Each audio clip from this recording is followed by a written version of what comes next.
Ladies and gentlemen, hey, we have Mary here from MCAT. So if she needs anything, help her out any way you can. The acoustics aren't too good, our PA system isn't too good, so if we can kind of respect the speaker and the inductees, it'd be a great appreciation. Anyway, welcome to the inaugural induction of the Montana Rugby Hall of Fame. It's a great event. It's very fitting that we have this to welcome you guys here for this particular event here today, but also to have this in conjunction with the 50th anniversary of the Maggot, the celebration of the 50th Maggot Fest.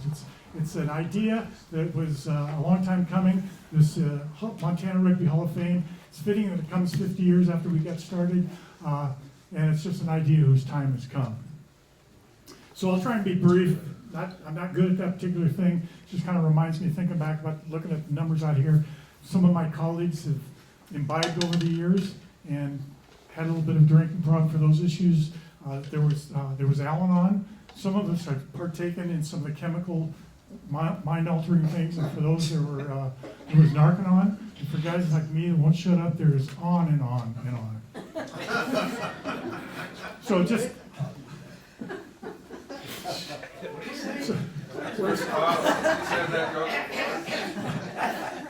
Whatever. Anyway, we're surrounded by greatness here, and I can remember growing up as a kid, my parents would set me down and said, Bill, you know, you can grow up, you can be anything you want. Here I am today, I'm a complete asshole. So, just some housekeeping stuff. We do want to keep it brief. It'll be informal, but it's okay to come and go. We have a bar. You guys, I'm sure anybody in this group can find a bar if you want it. We've got restrooms over here through this door, and there's also restrooms just on this side of the bar if you need to do that as well. The agenda, we will be introducing, we up here at the front table, we'll be introducing the inductees, do a brief introduction, read their bios, and then, lucky for you guys, today is autopsy day at Eagles, you know, open mic. Oh. Come on, give me a groan on 3. 1, 2, 3. We need to work on that. So Skip and I kind of introduced this idea over 2 years ago to get this Montana Rugby Hall of Fame get going. I'm going to let Skip talk to that a little bit more in detail. Skip? I don't think I need a mic. You guys can hear me? Yeah. No. No. Turn them up. So it started out when we lost one of our compadres to maybe, who knows, but we seemed like we're going to do more funerals than we were getting together. And so Bill and I were talking, we should capture some of the stories before we lose them. And so Cousins and I got this concept of it was called the Maggot History Project, which some of you have seen. We started getting Brownie, a rugby commentator who is a maggot, to sit down and do some interviews and get the stories together before we lost them. And we found that while many of us were on those same road trips, those stories don't match up. But it really doesn't matter, does it?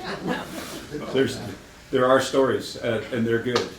But then we're thinking, on the other hand, there's this other part that's missing, is let's put together those who really made this rugby union exist, rugby in Montana, and let's get that recorded before we lose those stories. And about the time we were doing that, we found that Henry had passed, Henry Bird, who was the person who planted that first seed.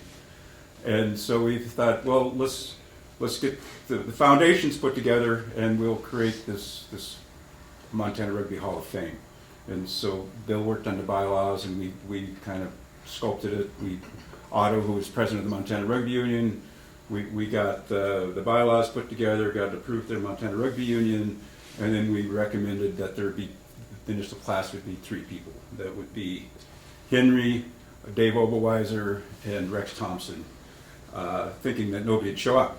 That would be easy, and then we'd be done with it. Well, Montana Rugby Union came back and said, guess what, there are 10 inducted. And so Bill and I and Jimmy Beck and those here, we didn't expect to be putting us all together and talking about ourselves, but who better, huh?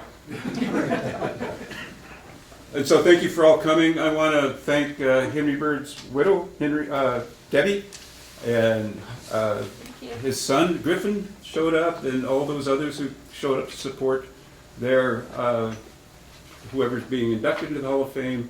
I also got to give a shout out to the rugby wives, my Janice, who tolerated 50 years of having rugby players stay in the basement.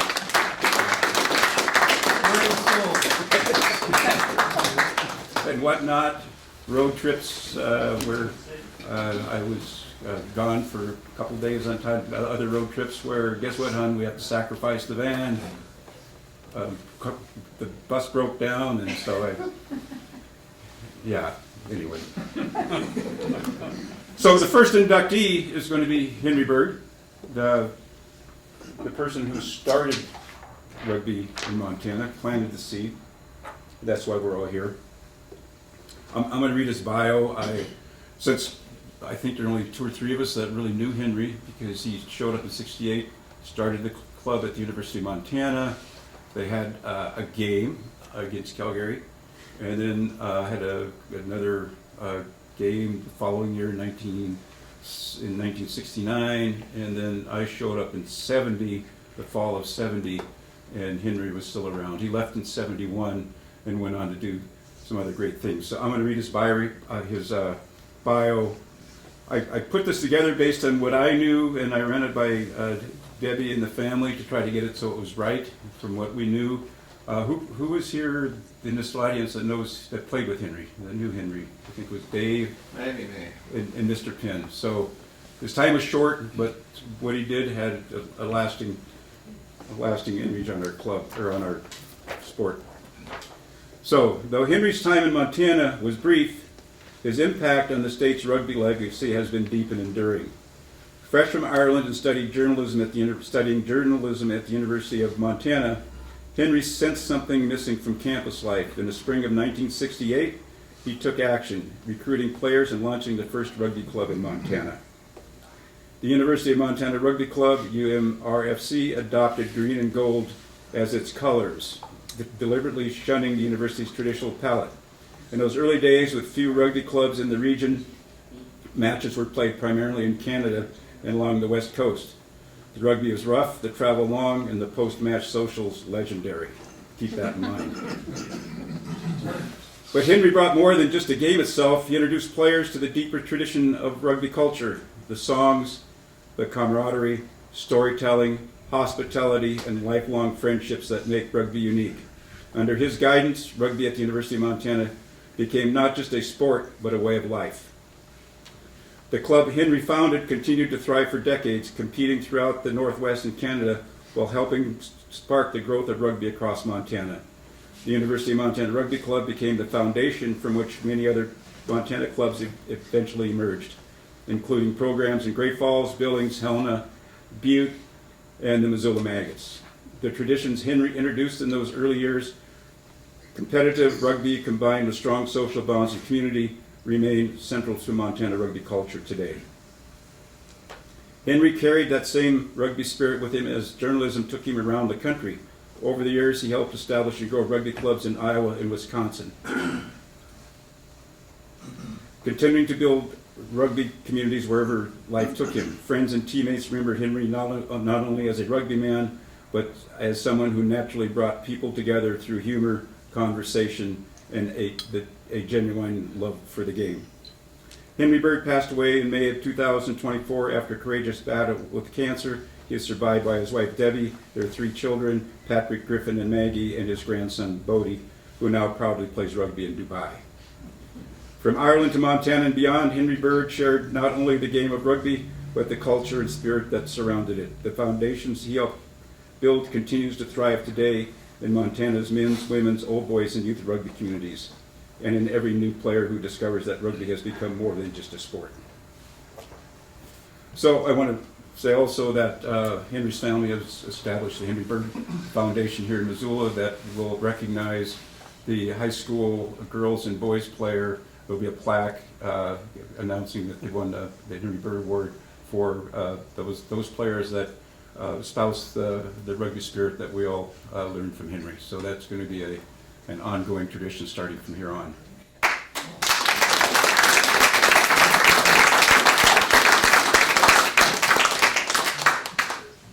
So my first experience with Henry is he recruited me to play. I thought I was going to play football. Would have been a bad decision. He convinced me of that. I was on my way to pick up my gear.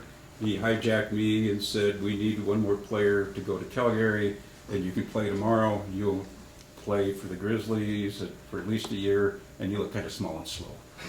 And you have no neck. And I had no neck. And so I jumped in the car with 5 players I didn't know, 5 people I didn't know, went up to Calgary.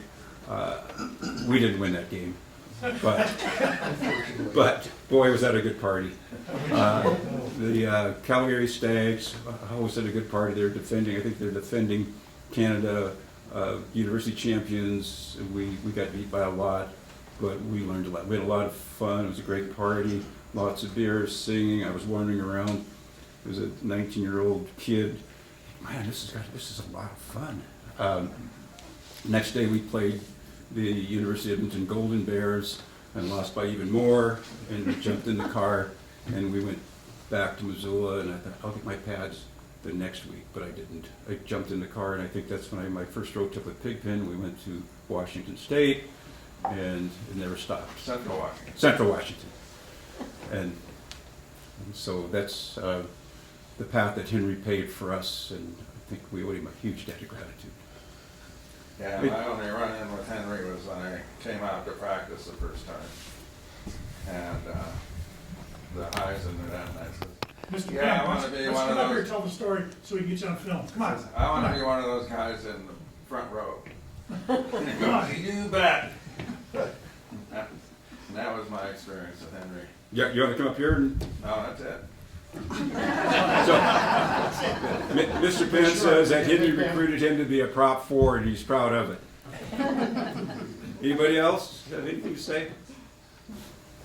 All right, so our next inductee is going to be Dave Oberweiser and Jimmy.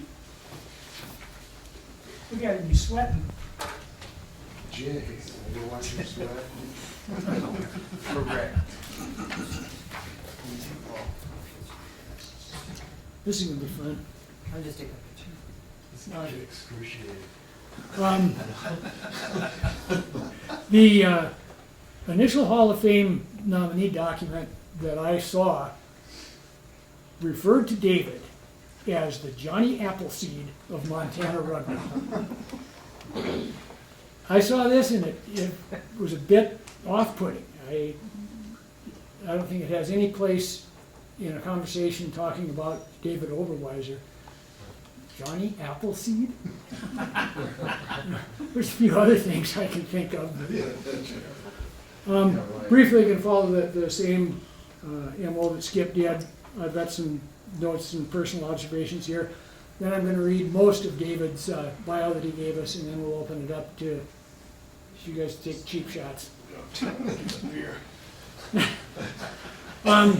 Dave, most of you know, was raised in Anaconda, was the son of a coach. It's a kind of a chain to bear that I sympathize with.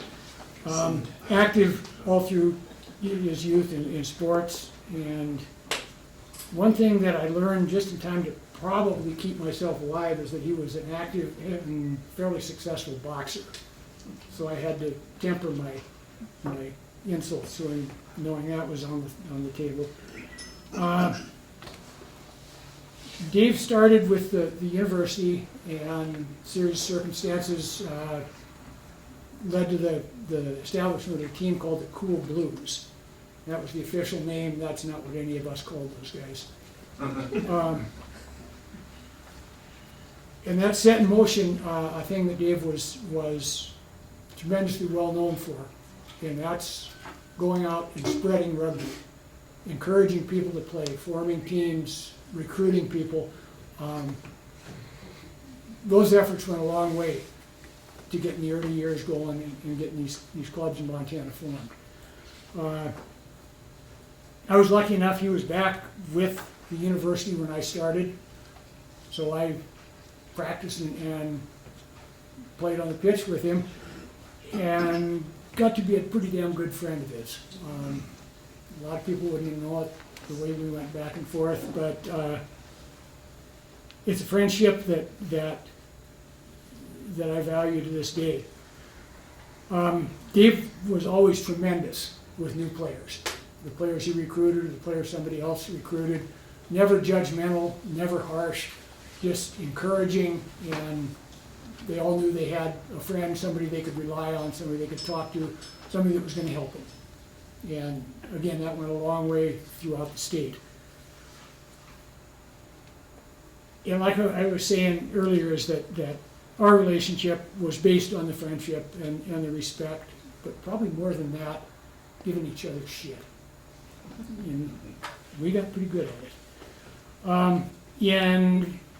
And around 1975, Dave moved down to Billings, where I think that's about the time, about the time they were started down in Billings. He was there before I was. Okay. That's what he did, started Billings team, I'm pretty sure. So that was his first out of Missoula shot at organizing rugby. And it took hold there. He was back in Missoula by, 78? Somewhere in there.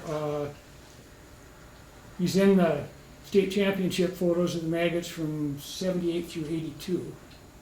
So he was here then. He was one of the most versatile players I played with. He was most at home at 8, but very functional at second row or flanker.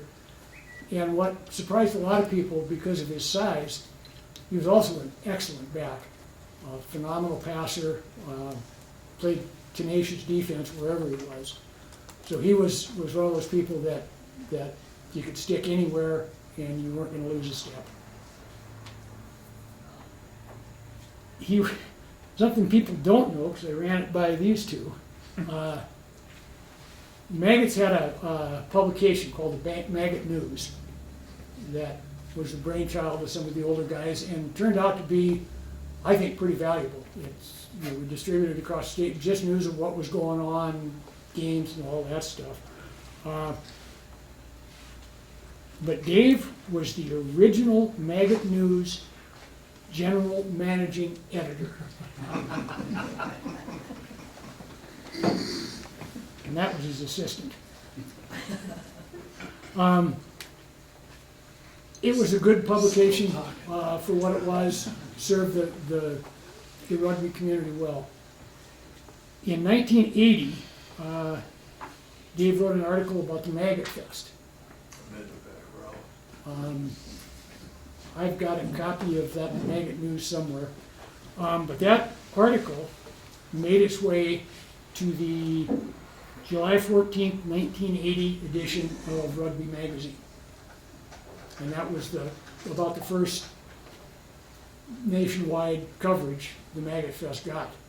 And I think in the long run it did us well. It turned a lot of people off to rugby in Montana when they initially read it and read about what we were doing, but that's life. Going on here, he was, like I said, a very active and successful fundraiser and recruiter, and carried that into the union as well, and emphasized the need to get the funds to get a good referee society going. And as all of you that are in here that played know how damn important that was. And Dave was the instigator, I think, of the union and with the Maggots of giving refereeing the place it deserved. At this point, David is going to come up. Can you make him come up? Sure. Yeah. And I'm going to read what you sent us.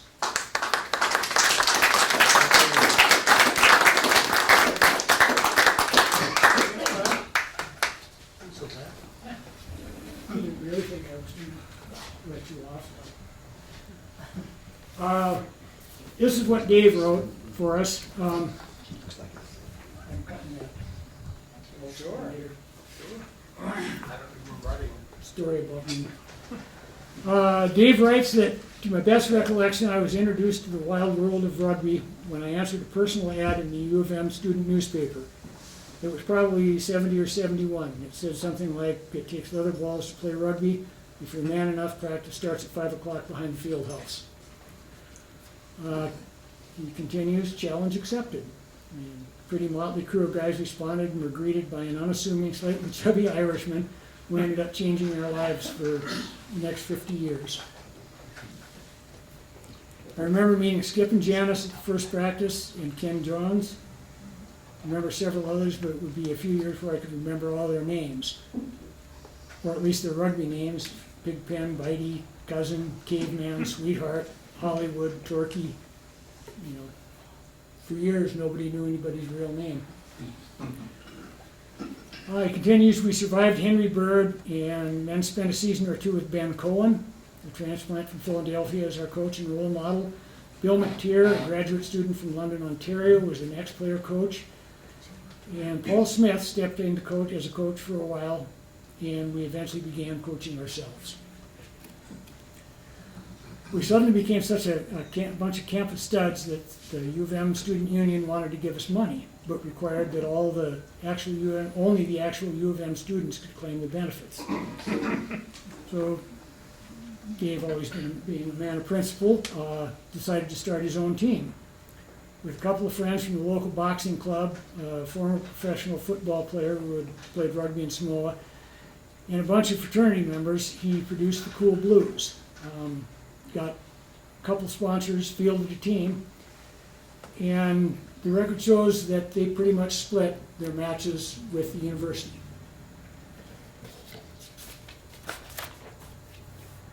Over the next 10 years, Dave continuously bounced around Montana, helping start new clubs in Billings and Miles City, and supporting and playing for new clubs in Anaconda, Helena, Bozeman, and Kalispell. As the rugby fraternity grew, we formed the Montana Rugby Union and welcomed Montana's first women's rugby club, the Better Side. I left rugby in roughly 1983 and spent a few years playing for the Seattle Rugby Club and the Valley Rugby Club. I was also invited to accompany the Pacific Northwest Loggers select side to a couple of matches in California and British Columbia. In 1984, my liver and I had a violent conversation about my habit of drinking like a college freshman, even though I was now approaching middle age. I quit drinking that year, and I must admit that my enthusiasm for the sport began to wane. I went to the Maggot Fest the following year, and even though I felt I still played at a high level, having to stand around watching a few hundred rugby hooligans drinking like fish while I drank coffee was a bit of a letdown. I think I played a few more seasons, but I retired from the sport in 1986. He closes with good times. At any rate, I am forever indebted to Henry Bird, Ben Cohen, Bill McTeer, and the entire rugby family. It's been a hell of a ride.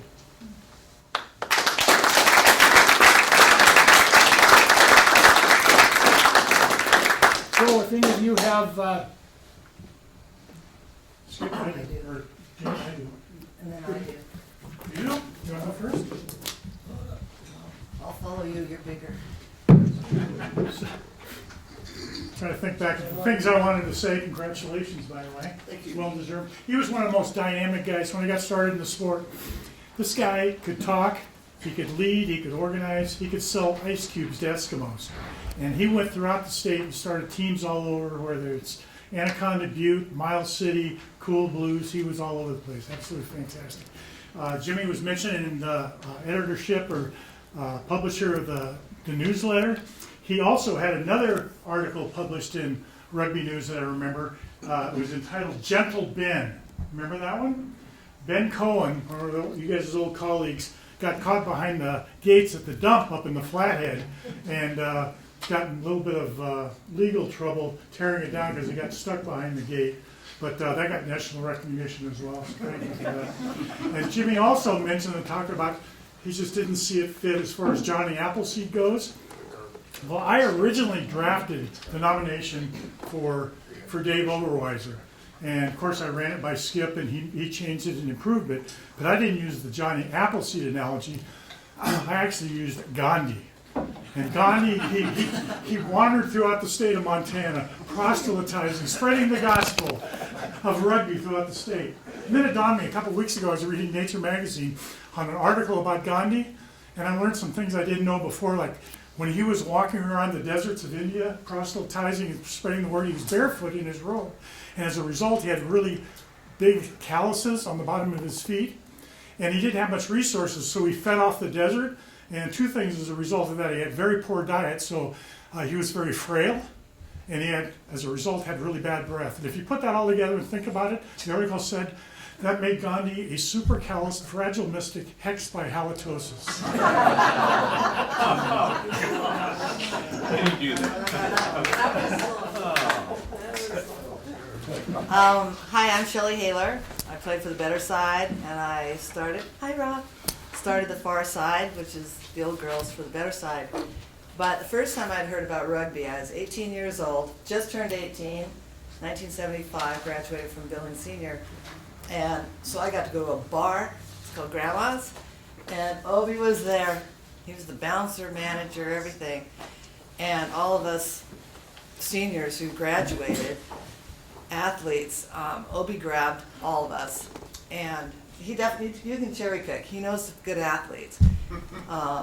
He helped get a lot of my friends get into rugby, Drinkwalter, Morrison, Jim Jacobson. There was a long list, and they were all great athletes. And then he said, come and play rugby with us. And I said, what? No, I don't even know what that is. He goes, oh, it's soccer, but you get to pick up the ball and run. I said, you get me women, and I'll play. 5 years later, or 4 years later, I came to Missoula to go to school, and ended up living at the Poverello, and met a rugby girl. She said, I'm headed to practice. And I go, oh, my boyfriend plays. And I don't know what the hell it looks like. I don't know what they're doing. So can I come watch your practice and learn about rugby? And she said, you can only watch practice with tennis shoes on and sweats. And the rest is history for me. But it was Dave Obi who got so many of my friends involved, and we're still connected.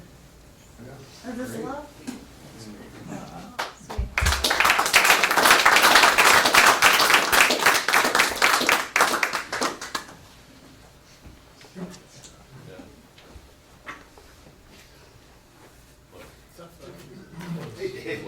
Yeah.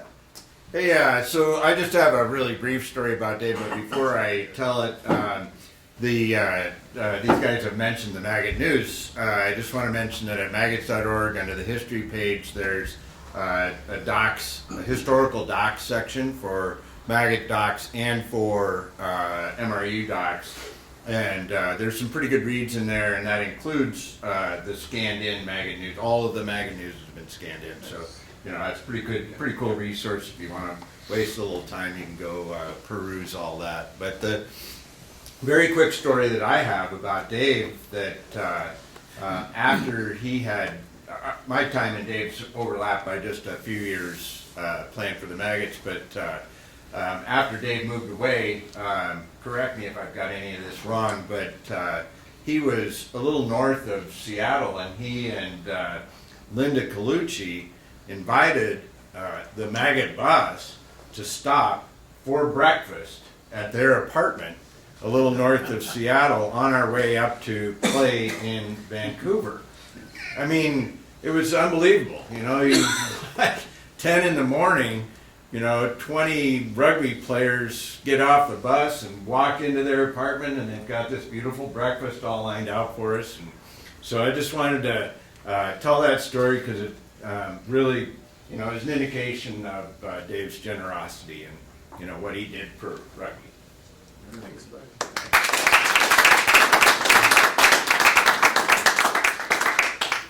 So I have a short story on why the fest became what it is today.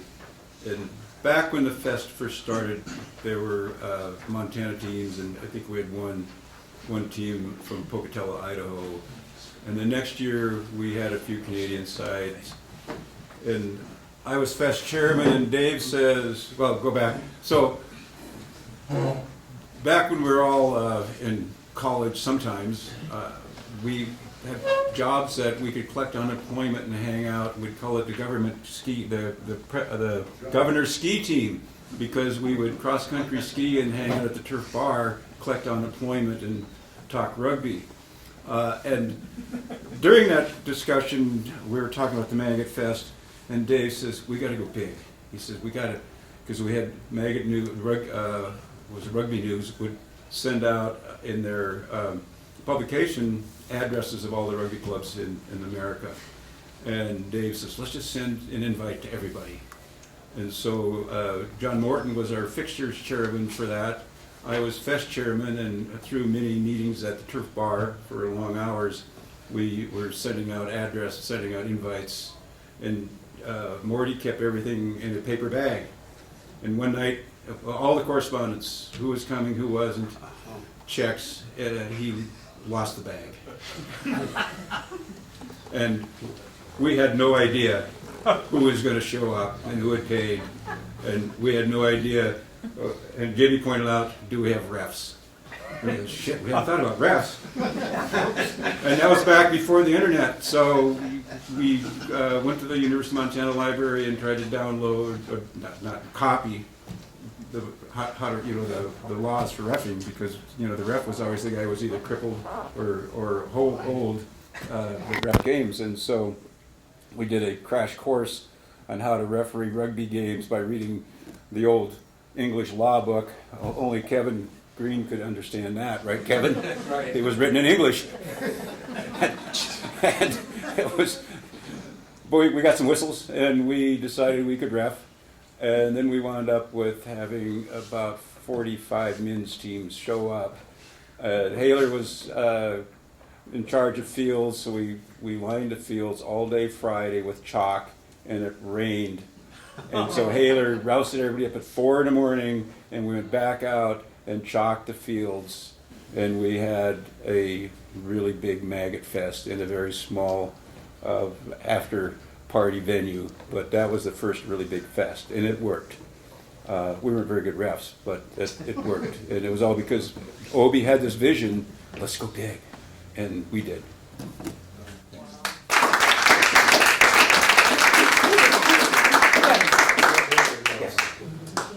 I got one. Uh-oh. Shit. Well, I'm just talking about Oberweiser's recruitment and stuff, and when he went down to Billings, one of his big things is he always needed somebody to come and play him.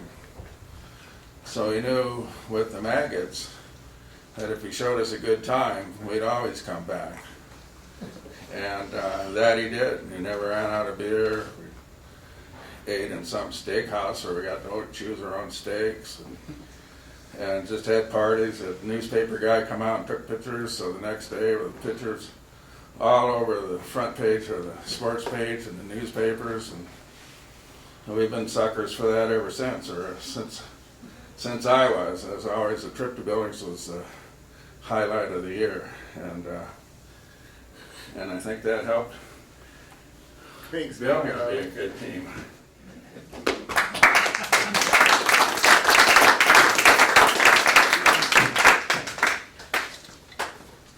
To steal a phrase, you could argue that a lot of the stuff that Dave makes up is true. There was a young guy from Butte that was going to school in Billings, Woody, and Woody applied for a job at Grandma's. And Dave said, "Well, do you play rugby?" And Woody said, "I don't know what that is." "No, then you don't get the job." He said, "I'll play." But Woody, to this day, is still, he considers Dave one of the best, one of the finest. I started playing in '74. And after one of the first practices, if not the first, I asked the captain, and he's not here right now, so Torquay, with all due respect, and I said, "Now I heard that there's a tournament coming up in Billings." He said, "No." 15 minutes go by, and I said, "I'm almost sure there's a tournament coming up in Billings." And Torquay said, "There's no tournament in Billings." After practice, I came up again and I said, "Now, Torque, are you sure?" Stop. He said, "All you need to know about Billings is there's a guy down there named Dave Oberweiser. And he said he's got a line of bullshit that's going to run from here until, so just understand that. And then he stopped and he said, and what's your name? And I said, I'm Jim Oberweiser. Poor turkey. It was just a couple of years ago when we were at the 50th, and we were talking back and forth, and one of you came up to me and said, where's your brother, where's your brother? And I said, he's here, he'll be here, or he's around the corner or something. And he said, you know, I have never met a guy that's got a line of BS longer than your brother. He said, and then almost as if a tear came to the eyes, I just love the guy, which is who Dave is. Thank you.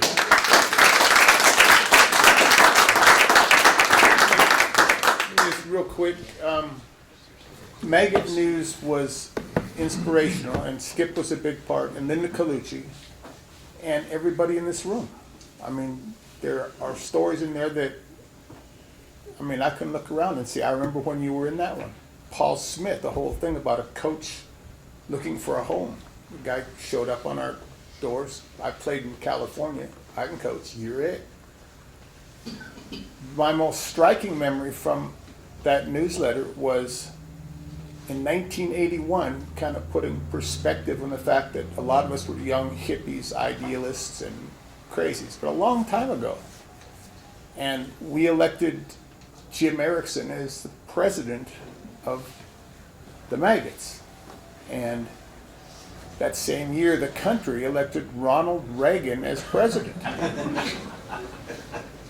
And as a brief article talks about Jim's whiny voice and some, you know, issues with cleanliness and things. But the motive of the story, the whole purpose of the story was that the Maggots got a prince.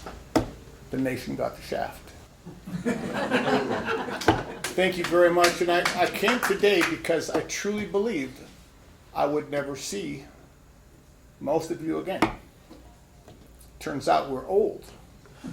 I never believed we were going to get old. But I'm looking around, and by golly, we're all old. So it's been a pleasure, it's been a treasure to know you, to play with you, to talk to you for 50 years. 56 fucking years since Janice and I and Skip met Henry Bird.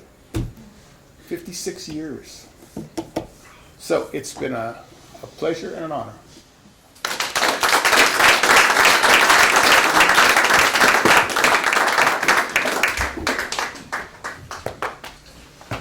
And Janice is the reason I stayed at that first practice. I thought if it gets girls this hot, Skip said she's mine. Skip, you the next inductee? Yeah, I guess I'm up, so I'm going to go ahead and stand up. Our next inductee is our one and only Charles Hegman. You guys maybe know his name was Charles. Skip, no next Hegman. Anyway, Skip is probably my longest running steady rugby mate through all my 53 plus years of rugby.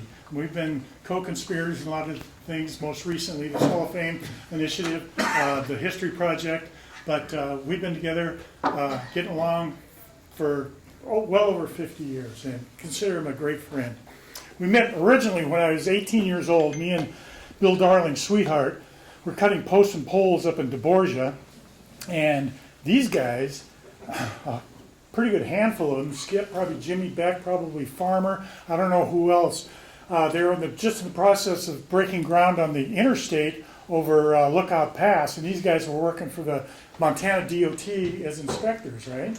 And it was Jimmy, you, Farmer, who else would have been McChesney maybe? Dewey. Yeah, okay. Yeah, well, I met Dewey then. I didn't know he was working for the state, but I remember meeting Dewey up there as well. Anyway, long-time relationship. Thinking about Skip as a player, because I was a captain and an administrator for a long time, Skip was tremendously valuable on the rugby pitch.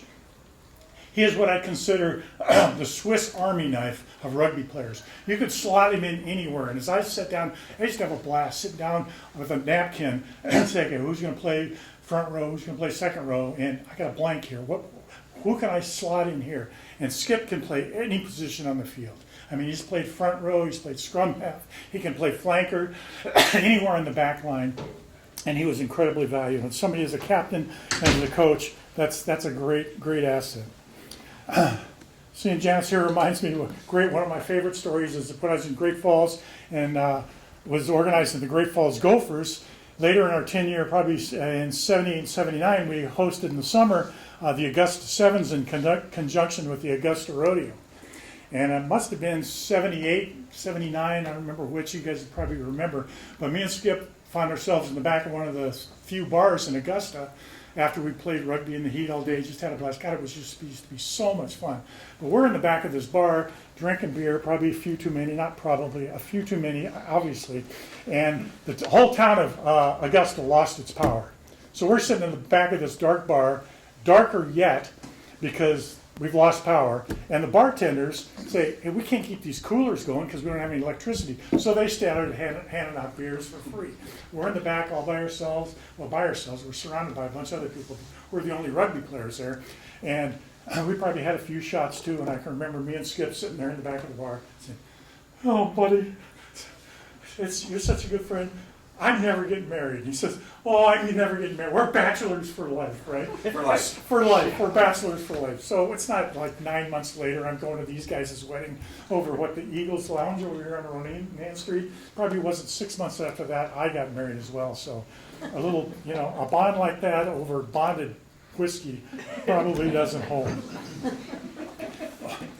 Look at all these Helena guys here. I think about a lot of the rugby we played in Helena. One of my favorite things about rugby in Helena, I was playing for Great Falls, and I loved to play against our mates. I loved playing with them, but I played as hard with them as I did against them. And I used to love up and unders. I mean, I had the wheels, I had the hands, I had the size, and I just loved up and unders. And I would prefer to compete for the ball, but if I came up two steps, 2 meters short, I just loved creaming the guy catching the ball. And I did that a few times. I mean, I remember, God, who was it? Russ Cherry, I creamed one time. Sweetie, I creamed one time. And I got this chance. We're playing at the exchange fields, and we're going north and south on the softball fields. Got a great up and under. We're attacking south. The ball goes high. Okay, I'm going to get this ball. I'm coming up just 2 steps too short. I said, okay, sorry, Skip. Not. And I just launched myself 2 meters away, and I just creamed him, and I didn't cream, I got nothing but air. And I turn around and look as I'm flying over at jet speed, and he's on the ground with this great big grin on his face. And he had taken the ball and immediately went to ground, and I just flew over the top of him. And he's grinning and laughing, running the other way. Remember that? Oh my God.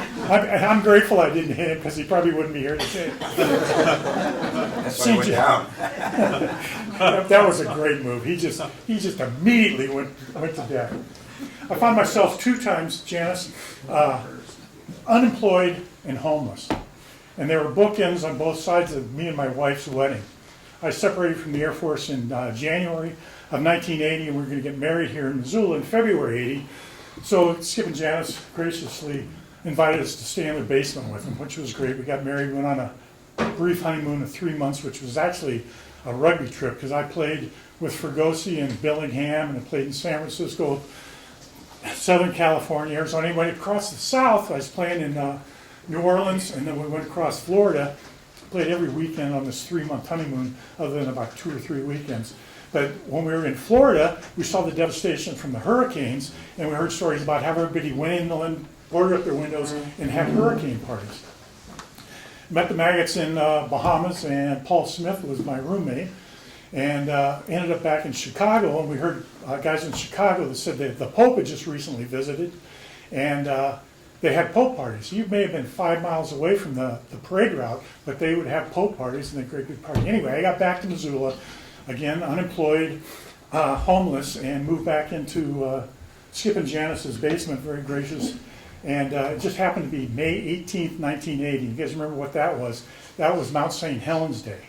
So we had hurricane parties, we had Pope parties, and now we had a week and a half of of volcano parties. You couldn't even get out of the house, but we did make it down to the corner grocery store. I remember Old Milwaukee was on sale, so we had pallets of beer, drinking beer, and they hosted all kinds of maggots there for the period of time. Me and my wife were living in the basement at the time, and I'll always appreciate that you guys Janice kicked everybody out of the house except for me and my wife. So thank you for that. So I'm going to read Skip's bio here, and then we can open it up for open mic. Here we go. In the fall of 1970, Skip was walking across the grass practice fields where Washington Grizzly Stadium now sits, headed to get fitted for football pads and a helmet, when he was stopped by a fast-talking Irishman named Henry Bird. Bird convinced him that rugby team was one man short, and he was desperately needed to fill out the side for the match in Calgary the next day. 10 minutes later, Skip was in the back seat of a car headed to Calgary for a weekend of rugby. His dreams of playing Grizzly football faded forever in the rearview mirror. More than 5 decades later, Hegman remains one of the defining figures in Montana rugby as a player, coach, referee, organizer, mentor, historian, and ambassador for the game, and I would add bullshitter to that. Few individuals have influenced, this is true, few individuals have influenced as many aspects of rugby in Montana across as many generations as Skip. It says few individuals. I think it's arguable that no individuals have influenced as many aspects of rugby in Montana across many generations as Skip. In many ways, he became the bridge between the era of Rex Thompson and the modern age of Montana rugby. He quickly became part of the early generation that helped establish and grow the sport throughout the state. Playing primarily as fullback, fly half, and center, Skip combined toughness, field awareness, and a deep appreciation for rugby's culture and tradition. In the spring of 1974, Hegman traveled with the University of Montana side coached by Rex Thompson, as we know as Tubby, to compete in the National Rugby Championship in Monterey, California, where the Grizz, University of Montana players, drew the defending national champion Stanford in the opening round and dropped a tightly contested 6-0 match. Remember that vividly. I should have scored a try, but I was so new to the game I didn't know what my options were. And it's a good thing we didn't win that game because we would have faced Cal in the next round. It was an early glimpse at top rugby level and a sign where Montana game hoped to go. In 1976, Skip became a charter member of the Missoula All-Maggots Rugby Club, helping build what would become one of the defining rugby clubs in the Northwest. During the club's formative years, the Maggots traveled extensively throughout the Northwest, Canada, building fierce rivalries, lifelong friendships, and a reputation for hard rugby and memorable socials. From 1977 to 1993, Skip started and finished every Montana Rugby Union state championship match for the Maggots, an extraordinary run that mirrored the rise of Montana rugby itself. During that stretch, his team won 10 of 16 state titles. Whether lining up at fullback, fly half, or center, he became a fixture in the Montana backline during one of the club's defining eras. He also served as backline coach for the Maggots during that much of that same period, reflecting the multi-role volunteer culture that shaped early Montana rugby. Beyond club rugby, Skip represented Montana Rugby Union sides 1977 through 90, and in 1992 and again in 96 as fullback in the MRU Ireland Tour. He competed against touring sides and representative teams during an era when Montana players routinely drove all night simply for the opportunity to play quality rugby. Skip continued playing long after most sensible people would have retired at age 58. He played a full match at center, filling out a depleted U of M side against Trinidad and Tobago national side at Port of Spain. The final score of that match will remain sealed in the interest of international diplomacy. He remained active with the Maggots over 35 side to flies into his 60s and played his final full contact match at age 73 during Maggot Fest. And actually, I watched that match, and he was not just there, he was very credible. Congratulations. That match brought together 47 former University of Montana teammates and was recognized as the old boys side of the tournament. Recognizing earlier that rugby in Montana survived only because volunteers were willing to wear multiple hats, Skip became deeply involved in refereeing and administration. Beginning in 1977, he served as one of Montana's pioneering referees and later as a mentor and leader within the Montana Rugby Referee Society, helping train and support generations of officials while promoting fair, competitive rugby throughout the region. 2005 Jesters went undefeated. Let me back up. Skip's influence expanded further through coaching. In 1995, he became head coach of the University of Montana Jesters, leading the program through 2022. Under his leadership, the Jesters developed into one of the region's most consistent collegiate programs, known for discipline, physical play, and strong team culture. In 2005, the Jesters went undefeated in conference, winning the Pacific Northwest Collegiate Championship, advancing to the Elite Eight at the National Championship before falling to the defending champion, Humboldt State University. The Jesters also won the Collegiate Division of Spokane's Fools Festival Tournament every year from '99 to 2007. Captured Montana Rugby Union Championships in 2013 and 14, and were perennial Big Sky Cup contenders. Several of Skip's players later competed overseas in clubs, places like New Zealand and England, while others became key contributors and leaders for clubs throughout the state, including the Maggots. More recently, Skip has remained active helping coach youth rugby in Missoula with the Stampede U12 and U14 programs. U12 side won the Montana Championship in 2024 and runner-up in 2025 and are in the hunt for the 2026 championship. Two of Skip's proudest moments in rugby came across generations of family. He spent 5 years coaching his son Cale at fly half for the University of Montana, including a memorable rugby tour to Scotland. Most recently, he has enjoyed watching and helping coach his grandson Bridger with the Missoula Stampede program. Throughout involvement in rugby, Skip filled nearly every role of the Montana game that was required.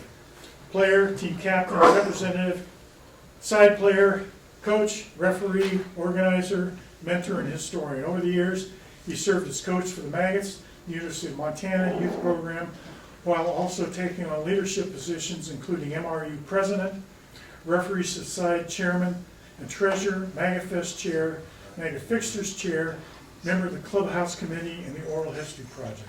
Like many of the people who built rugby in Montana, Skip has always believed in putting back into the game more than he got out of it. For Skip Hegman, rugby has not ever been about competition. It was about community, camaraderie, resilience, mentorship, storytelling, and belonging. His influence can be measured not only in championships and organizations, but in the generations of players, coaches, referees, and friends who have built Montana rugby alongside him over the last half century. Ladies and gentlemen, one, the only Skip Hegman.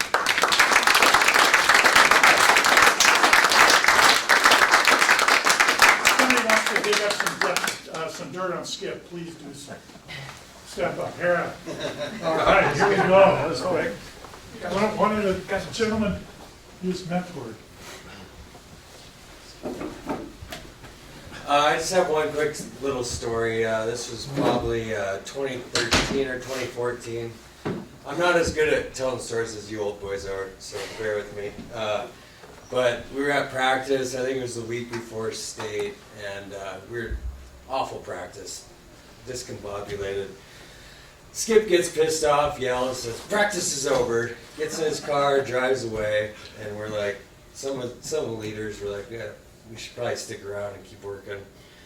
Sure enough, about 10-15 minutes later, we noticed Skip's van driving back and forth, checking on us, making sure we're still practicing. And guess what? There must have been a method to his madness, because we won state that year. Yep. So that's my only little quick story. There's plenty of more, but mainly about Skip getting angry. And he was a great mentor to a lot of us, so I just hope I can follow in his footsteps and continue Montana rugby. Thanks, Skip. I was my team captain for the two years we won state. We had a good team, but they didn't pay attention, at least the way I wanted to. And so once in a while, as you all know, sanctimonious skipper, pitch a hissy fit and left. And they got the message. They won back-to-back states. I was now the captain for the Maggots. Great contributor to the Maggot. Continue that Maggot legacy. So thanks, Iowa. Thanks. Come on, dig up some dirt. It's good. Oh, we get nothing?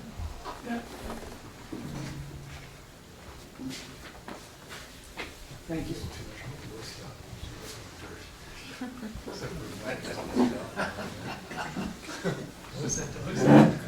So apparently most of the stories on Skip can't be told in public and are recorded on MCAT. Come on, boss. Who's up next? Jim Beck.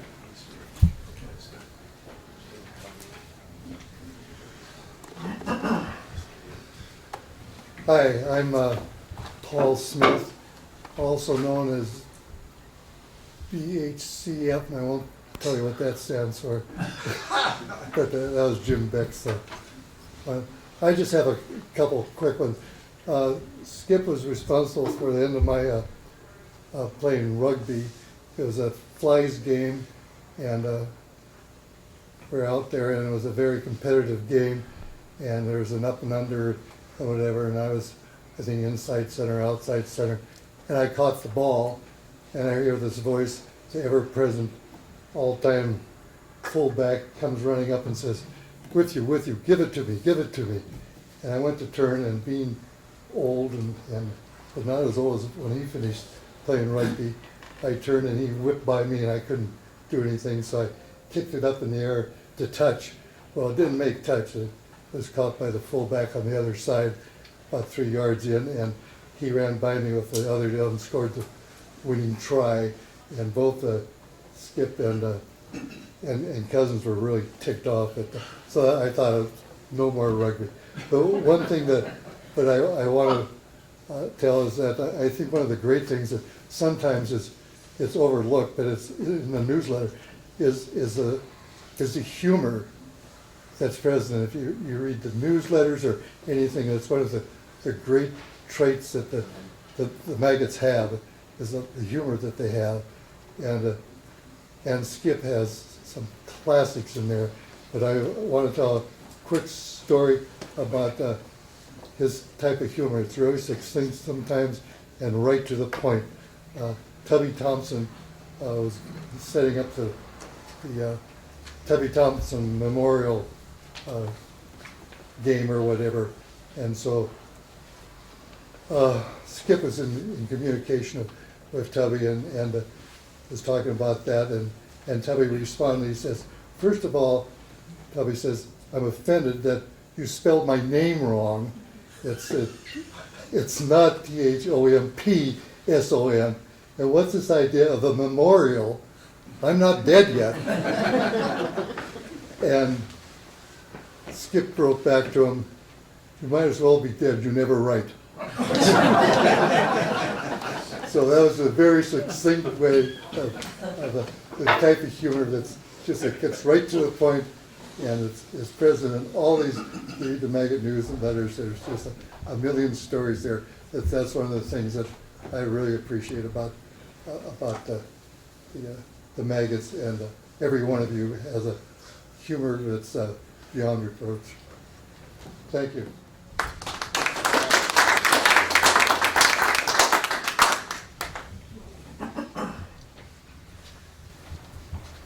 So a couple character traits of Skip's: mischievousness and passionate.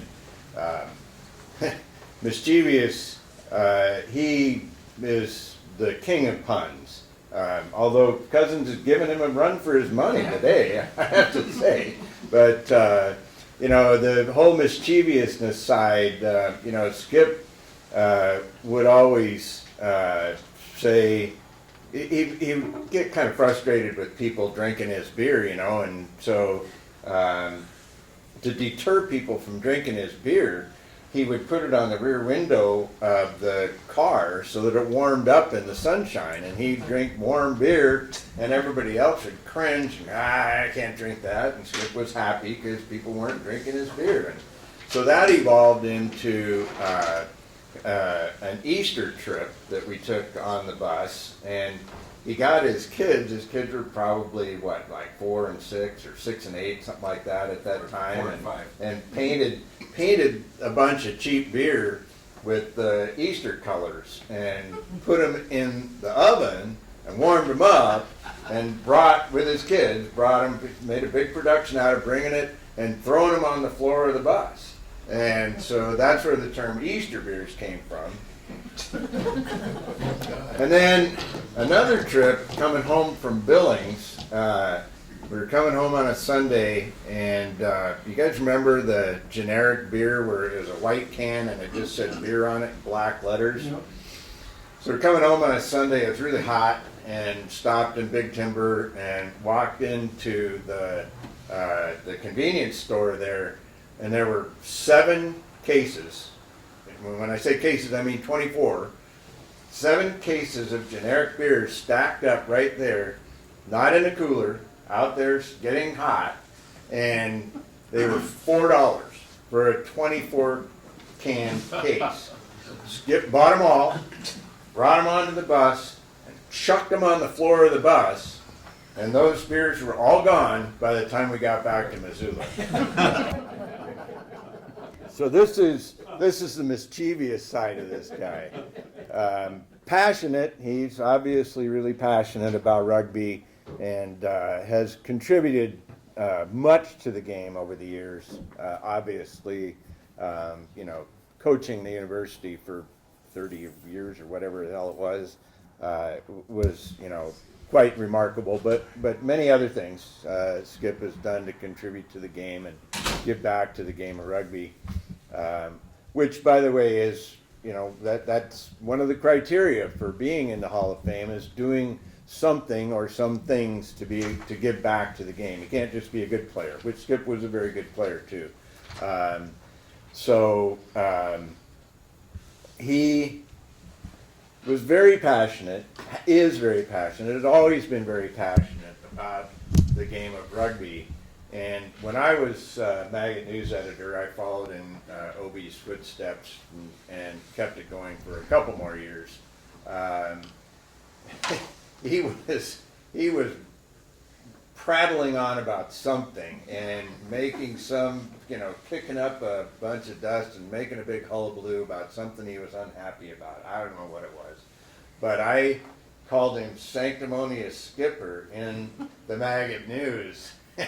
Everybody had a really good laugh about that because, if the shoe fits. So, it's a good, it may be a little insulting, but it may be a good thing too, because it just does reflect his passion for the game. So, I think that's all I got. So, thank you, Skipper.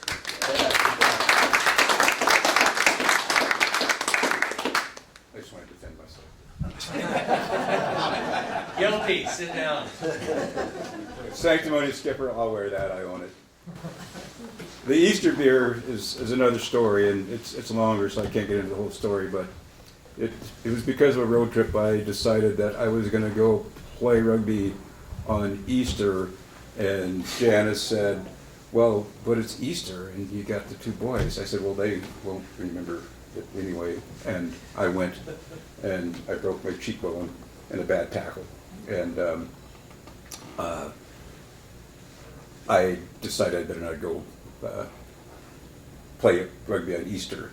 Instead, my boys I'd get spray cans, and we'd get a bunch of cheap beer, and I'd lay it out on the patio, and my sons, for 5 years in a row, would paint Easter beers for the Maggots, and then we would go hide them on the Maggot bus. And to this day, once in a while, those Easter beers they'll roll because nobody wants. You don't know shit kind of beer it is, because it was always really cheap, and they'd roll around in the bus and freeze and thaw, and every once in a while one will pop out of the garbage, and they, oh my God, it's an Easter beer! How long has it been rolling around? And there's always some pit monster that dive in and root out and get Easter beer. So it's been a tradition. It's been going on 20 years now, the Easter beers. So it's been a good journey.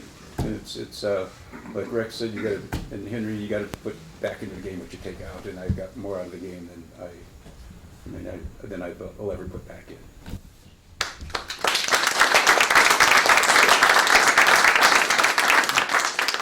Anybody else want to speak? Now I'm going to present Skip with his honorary plaque and congratulate him on playing so many roles so well and bringing us around to where we are today. Thanks, Skip. We'll tell one more Skip story. I'm not sure where it goes from here, but yeah, I won't. Who's up next? Jimmy back? Do we need to take a little bit of a break We're going to take a break. after this? Well, So, yeah. Okay, so we're going to get going, only because we want to get this done so we can go watch the games when they start, and we're a little behind, which is good because we've got a lot of stories to tell. As much as we hate, or at least I hate process, we got to get through this. And it is a little awkward because Jimmy and I and Bill have been working on this, and now we're talking about each other, and it's easy to brag about other people, but it's hard to brag about yourself. And so I'm going to brag about Jimmy, my good friend. I recruited him to play rugby. We met in high school. His dad was my wrestling coach, and Jimmy and I wrestled together since our freshman year, and Rod Farmer as well. We all went to high school together. And I guess our claim to infamy was that Jimmy's dad had won 10 consecutive state championships as the wrestling coach. He was inducted into the National High School Wrestling Coach Hall of Fame, and Jimmy and I ended that streak.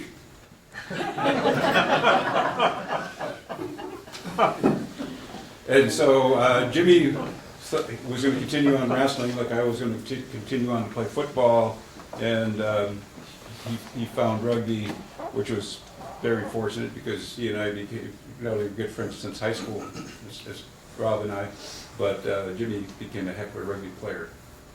And one thing you realize about Jimmy is that he's got a wicked sense of humor, and you never know when that's going to show up. Any party, if something was going to go funny, it was Jimmy.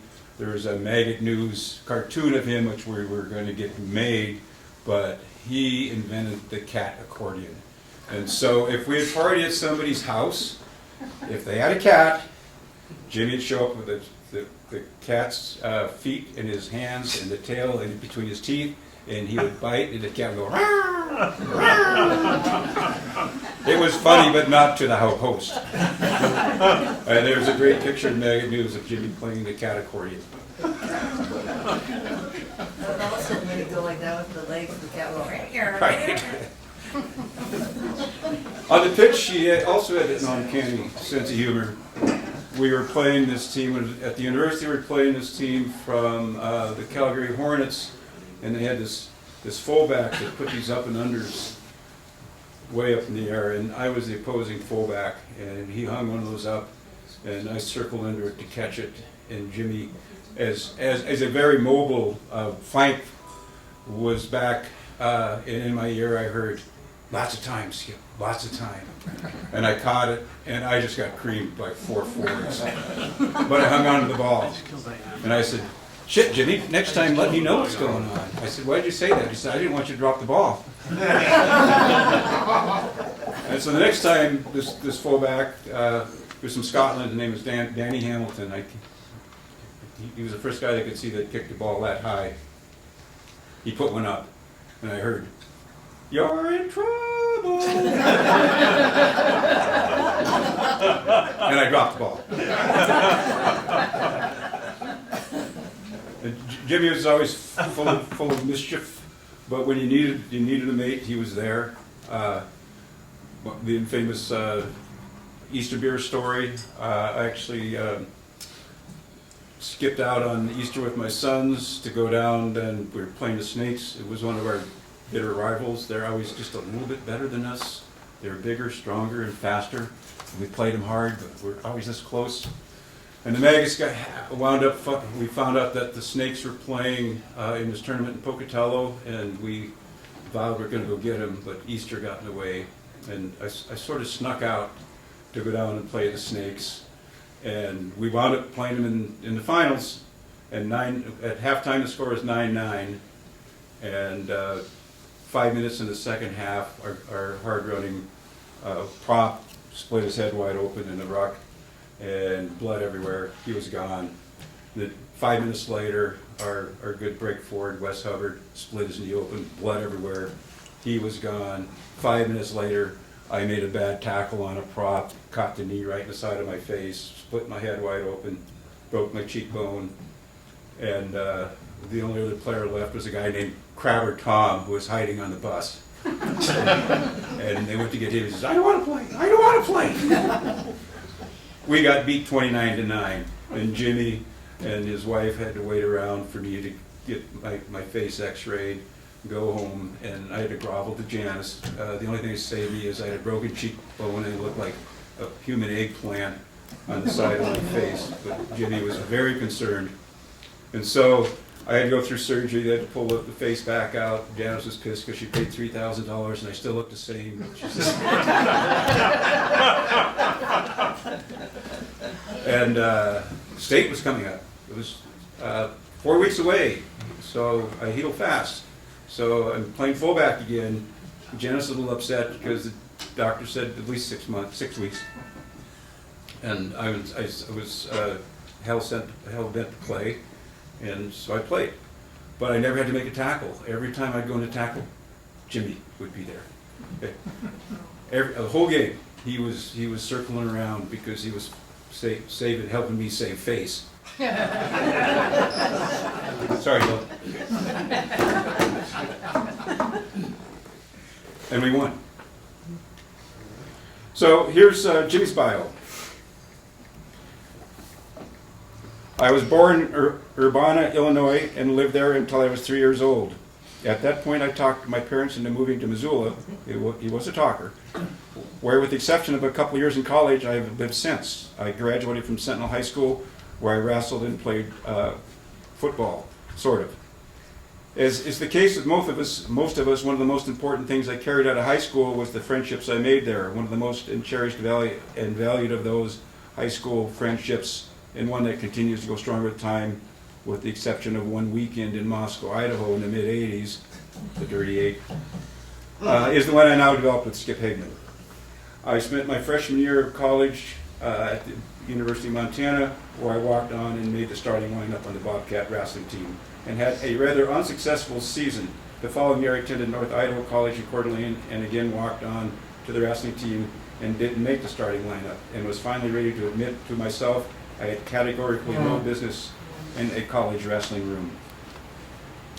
That spring, I decided to give things one more shot and entered the Montana State AAU Wrestling Tournament in Billings. During a stopover in Missoula on the drive out of town from Coeur d'Alene, I did what I always did when I got to Missoula. I called Skip. I explained where I was going and that I was a bit less than enthusiastic about it. Skip said he had a better offer for me, stay in Missoula and give rugby a try. The Missoula Rugby Club was hosting Lethbridge that weekend and was short a couple of players. He promised me I could eat and even drink beer. As good as that sounded, I was committed to the tournament in Billings, but after a bit more BS, we said goodbye and hung up. I thought about his offer about 30 seconds and called him back and told me to pick me up that evening for the party welcoming Lethbridge to town. The next day, like so many other players I've met in Montana, I played in the first rugby match I ever saw and never looked back. And never set a competitive foot on a wrestling match again. In the fall of '73, I enrolled at the University of Montana and began my 3 seasons at the Montana Rugby Club. I was profoundly fortunate in the fact that my time playing at the university coincided with Rex Thompson's coaching tenure, and a move for which I will be eternally grateful to Rex. I was moved from backline to wing forward soon after he took charge. I served at various club positions during that period, ranging from PR to club vice president to equipment and uniform manager. I was deeply involved in the organization of, as well as participating in 3 university spring tours, including a 1974 tour that culminated in the Monterey National Rugby Club Championships. In 1976, rugby in Missoula had grown to the point that a group of recent and not so recent, and maybe someday graduates decided to make the move of splitting from the Montana Rugby Club and forming a new city club, a new rugby club that blossomed into the Missoula All-Maggots Rugby Football Club. I am proud to have been an active participant in all aspects of the club's founding, from the timing of the split to choosing a team and team colors, drafting club bylaws, etc. There is, however, one associated event that I deeply regret, and that's missing out on the Maggots coming out party in Lethbridge in the fall of 1976. I was busy keeping the force along the South Fork of the Hoback River in Wyoming safe for democracy. Jimmy was a smoke jumper, and he was always jumping forest fires in the summer and the fall.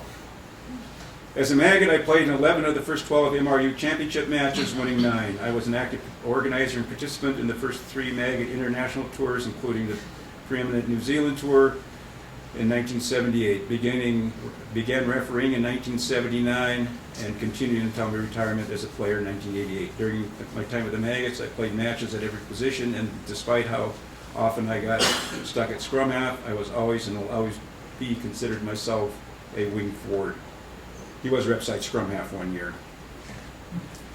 Through the years, I've held a variety of administrative positions, both with the Maggots and the Montana Rugby Union. With the Maggots, I was club president 3 terms, Maggot Fest chairman, once was enough, forward captain, forward coached, reporter, typist, assistant editor of Maggot News, club representative to the MRU, and a myriad of other roles that most of us fill at some point in our careers. With the MRU, I served as union president, referee society chair, as well as Maggot Club representative. While president of the Maggots and later of the union, I revised and updated the bylaws of each group. The revised documents then were submitted and approved by the applicable bureaucracies. All said and done, rugby has been a rather pleasant and rewarding diversion from reality.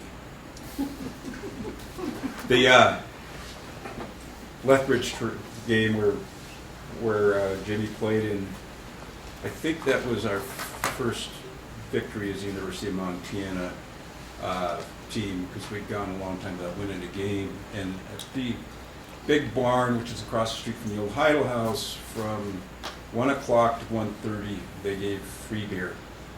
And so when Lethbridge came to town, the people that were hurt just said, "Hey, Lethbridge, there's free beer at Big Barn. You know, Canadians, because beer is expensive."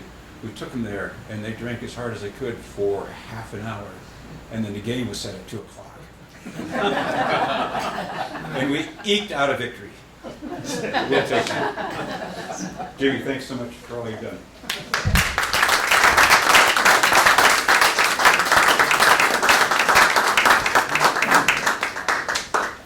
Hate to come up again, but there's so much that can be said about Jimmy Beck, and there is so much that can't be said about Jimmy Beck.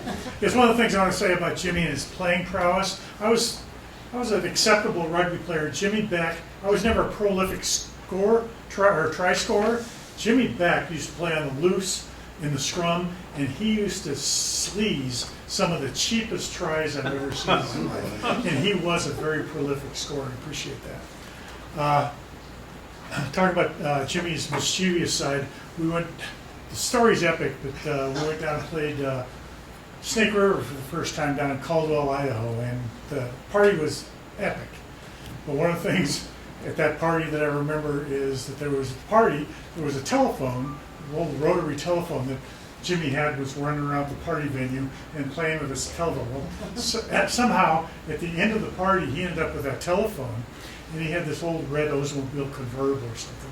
And he taped 20 minutes of silence on this, must have been just a regular old, whatever the small tapes, silence, and then he recorded a phone ringing. So we'd be at practice, everything going fine, and 20, 30 minutes into practice, you'd hear this phone ring, and Jimmy says, "Excuse me, I gotta take this." And he'd run over to his car, pick up that same phone that he stole from the party, and pretend like it was too important for the practice with us. True story, right? Skip talking about breaking his father's long streak of victories in the Hall of Fame and everything else. Rob Farmer and Skip and Jimmy Beck, the rumor is they used to have, there was the only high school wrestling program in the state of Montana that wrestled with sunglasses. And that was because they spent so much time on their back and that light from the ceiling with their backs on the mats that they had to protect their eyes from the ceiling lights. That's when I wrestled for the Bobcats. Oh, is that right? You guys come up and tell some stories about Jimmy Beck. Hey, his dad was a great treasure too. Playing number 8, second row, my ears would get rubbed, get cauliflower ears. I'd go over to his dad's house several times and he'd get a big syringe, suck out all that pus and juice and whatever it was, inflammation, and cast my ears. So I thank his dad for my good looks today. Wait a minute. Hey, boss. Hey, you know what I'm going to talk about. Oh, no. Hi. I earlier made a reference to some initials or whatever, and I wanted to clear some of that up and how that came to BHCF and who started that rumor. Well, just to get the record straight, we're down in New Zealand and we were roommates. There was about 3 or 4 of us in a fishing cabin or whatever, and Mr. Beck did something that I guess embarrassed him. And this is a guy that crapped down chimneys, played the cat accordion. You know, so what could embarrass Jim Beck? And so he thought that I had told people about this incident. And I said, I never told anyone about that. He didn't believe me. So he started the rumor that I was a bald-headed chicken something. And I said it was a damn lie that I don't like bald-headed chickens. So anyway, I'm still not going to tell you what it was that he did, but because the truth is it was a lot less than the other things that everybody knows about him. And so I thought this secret was, it kind of waned away, but nobody remembered the thing that he was afraid that was going to be told about him. But I got stuck with that damn nickname forever, I thought. And I had a friend who made an apron of it, and it was all in Hungarian, and it was big lettering, but it was all in Hungarian. So I'm wearing this apron, and I don't think you know this. Rex Thompson was staying at my place, and I was kind of talking about rugby and stuff, and I said, "You see that apron that I'm wearing?" And what? He says, "Yeah." He said, "I spend my summers in Hungary." He says, "I recognize the bald-headed chicken part." He says, I never know what, I don't know what that, oh yeah, I know what that stands for. So you were outed again on that. But I think that, yeah, for all the accomplishments in rugby, again, I still think that the humor that these people like Skip and what's your name again? brought to the Maggot and Overweiser too. It's just like, yeah, that's the part that I remember most, is that lives on forever. So that's what ties us together as far as the camaraderie and the humor that goes with it. That we take the game serious, but we take ourselves less serious, and that runs through all of it. Thanks.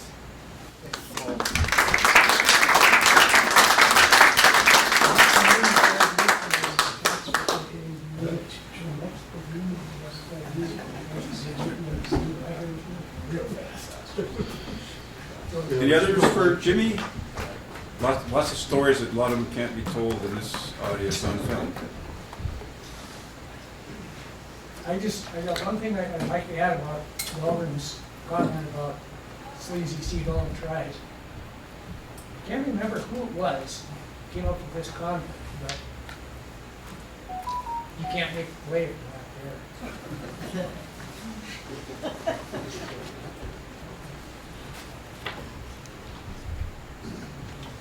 Give that old man a microphone. Oh, I missed that, Skip. What's What that? was Beck's story? You can't make the play if you're not there. Ah. And about that song they wrote about you with the cats? Remember that? Mr. Beck, how could you be so mean? We told you you'd be in trouble for inventing that machine about grinding cats and neighborhood dogs. And it'll come up later. I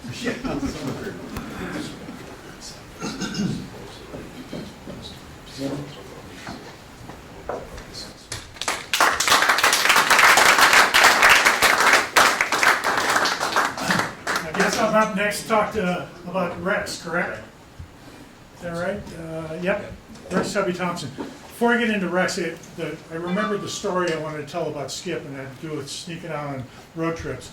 Rumor has it when they lived on 8th Street, Skip was not allowed to go on a road trip, but he really wanted to go. So the night before, he hid his kit out in the alley, and he told Janice that he was going to take out the garbage. And he took the garbage out, picked up his kit, got in the car that was going down the alley, and it was 3 days later he finally came back. So we give Skip flack about taking out the garbage. So as far as Rex Thompson goes, this has got to be a very, very deserving. I didn't know Henry. Learned to love him due to the lore, but if Henry was the planted the seed for rugby in Montana, Rex was the fertilizer in the water for the game of rugby in Montana, not just because he was full of shit. But for his brief tenure, and he wasn't really here that much, but he planted the seed and grew the game through guys like me and Skip and Pigpen and Malika, and the list goes on, and I don't want to leave anybody out, but he really accelerated that. We hear about fast cars going from 0 to 60 in 4.5 seconds. Rex took the Montana rugby program, there was only one team in the state at the time, from, say, 20 to 90 over that period of time. And that slingshot, that momentum has carried through the generations for 50 years and continues to this day. So we owe a lot to Rex for that great work. We're at an organizational meeting for this event here, and Jimmy at one of the meetings asked, well, what I'm working on the press release, what can we say about Rex? And to me, the first thing that came to mind for me was he taught me the love of the game. And Skip kind of interrupted and said, no, it says, the game, we all feel this ourselves. The game of rugby itself gives us the love of the game. That's why we played it. And so Rex didn't really give me, and really now that I think about it, he didn't give me the love of the game. The game, and you guys gave me the love of the game. What Rex did for us is teach us how to play the game right. And he did an absolutely awesome job of that. We went from knowing nothing, at least me, from my first practice, to playing at the almost international level. And learning how to play the game right was really important. Rex had the continuing impact that we're experiencing now in Montana rugby, even at the level of youth rugby in Montana. But it wasn't until later in my life that I found out the impact that Rex had in rugby in New Zealand as well. He was a very successful schoolboy coach in New Zealand. He took a touring side of young high school players on a tour to Japan, and over the course of his years of coaching, he coached at least 9 players who went on to play for the All Blacks. That's one hell of a resume there. So with those opening remarks, I want to read his bio if I can find it in here, Skip. Jim Beck, I think I got it. So, Rex Tubby Thompson, Montana Rugby Union Hall of Fame inaugural class 2025. Class is great. As Obi said, we are getting older. I arrived in Missoula, Montana in time for the summer session of May 1973.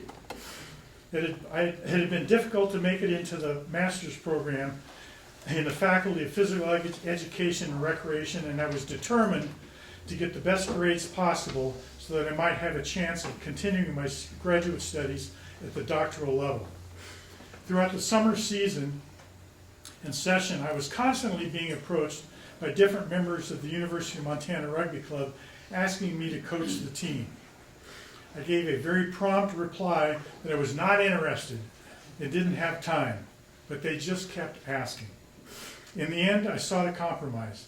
I held a teaching assistantship within the faculty and was responsible for teaching 2 one-credit activity courses in racquetball and handball. And that's how I originally met Rex. I took that handball course. And I remember coming into the first day of class, he had on corduroy pants and this cardigan sweater and a turtleneck on. And he started speaking, and I couldn't understand a word he said. He said, "My name is Rex Thompson." I went, "What the hell is a Rex Thompson?" Anyway, learned to love the man.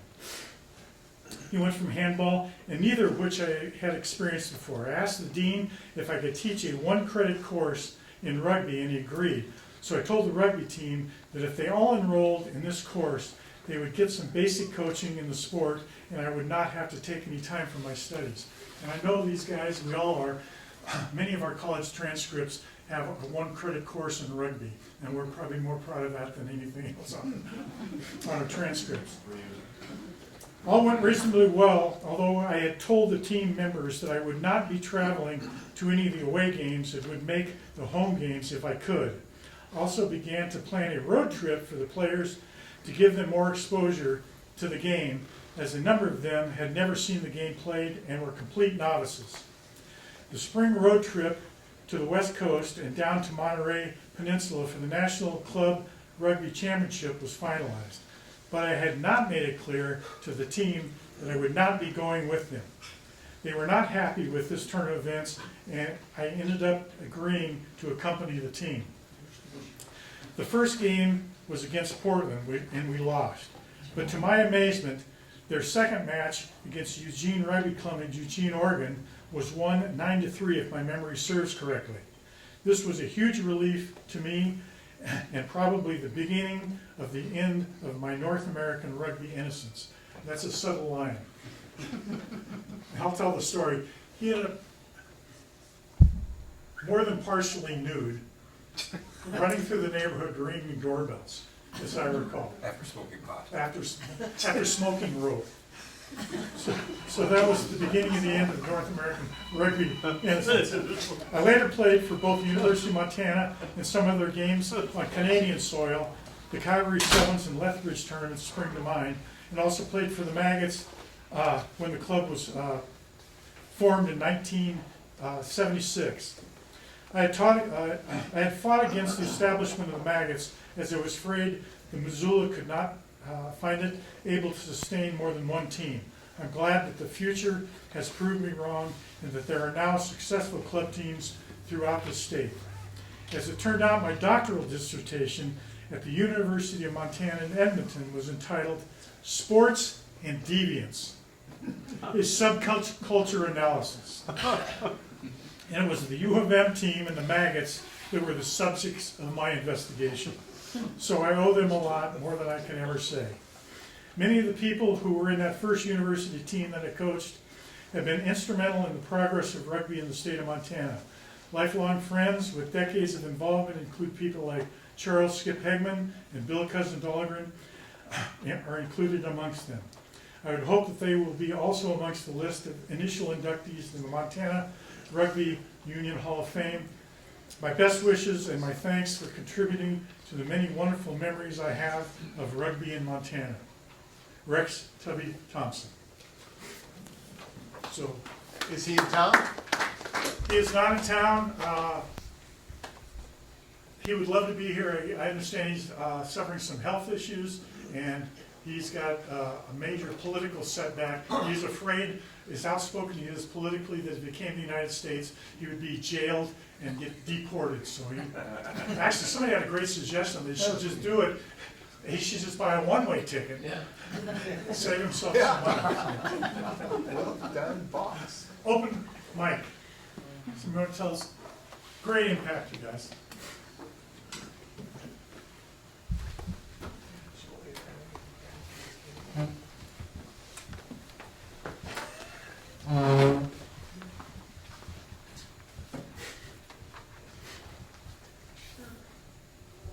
couple of stories. One is that I wasn't involved in this, but it was one of the most embarrassing moments for Tubby Thompson that he ever had. Is he was invited to speak at a class at the university, and they were featuring different countries, and he was giving this lecture on New Zealand, and he had a big slideshow and everything, and he was really proud of that, I guess. And unbeknownst to him, I don't know how they did it, but some of the students that were in that class happened to be rugby players, and they smuggled this picture of Rex. We usually always give him crap about being a koala bear or whatever. So it was this picture of Rex hanging naked from a tree that we took with I don't know, whatever, on the tree or whatever, and smuggled this slide in on the show, and when that all of a sudden showed up on the screen, he says, "That was the most embarrassing moment I've ever had in my life," or whatever. But I don't know. I think he had some quite embarrassing moments.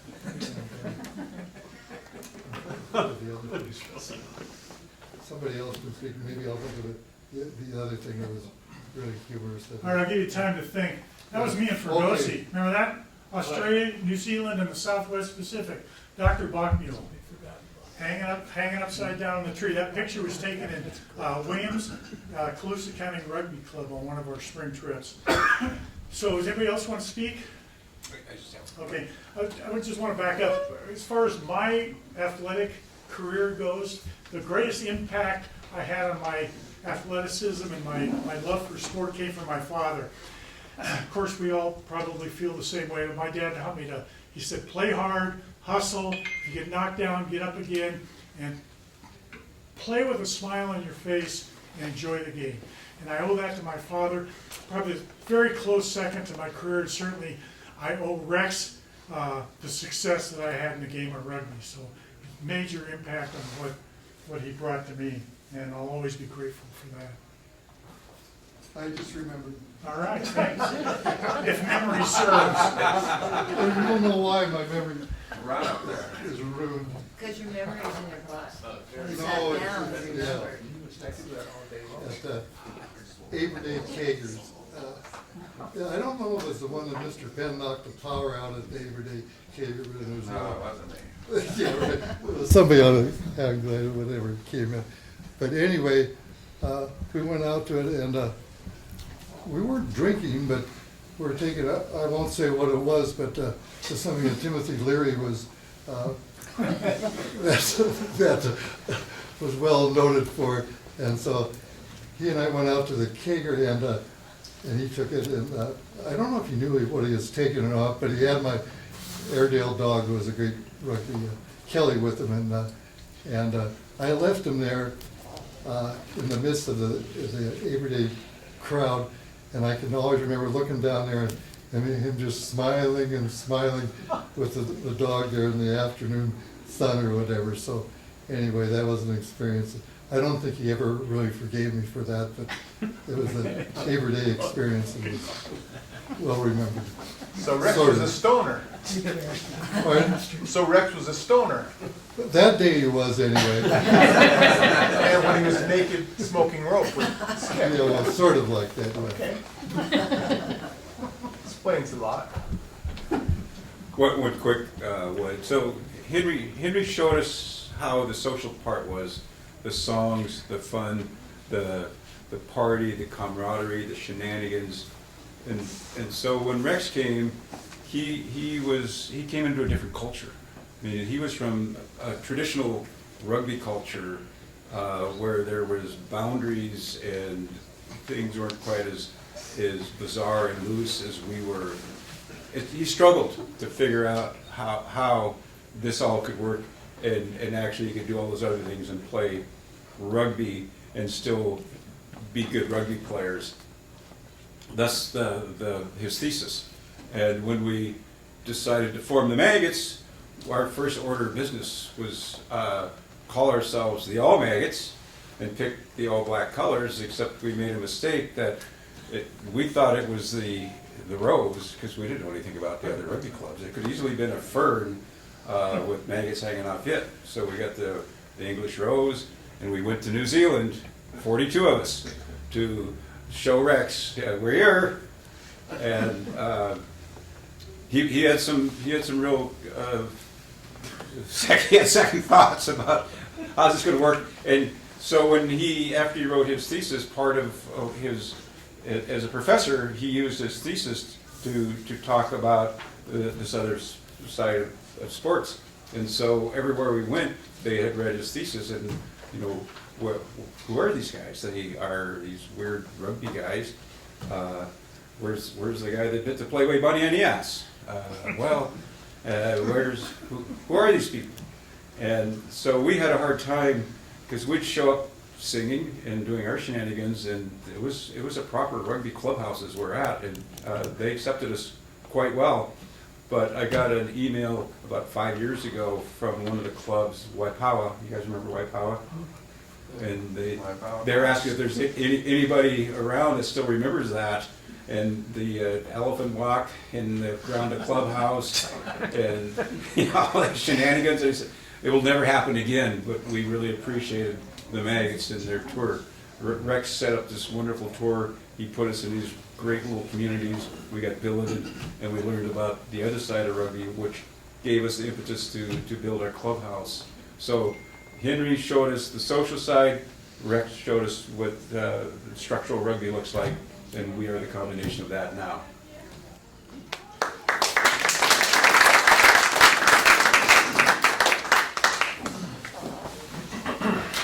Somebody else want to tell a Rex story?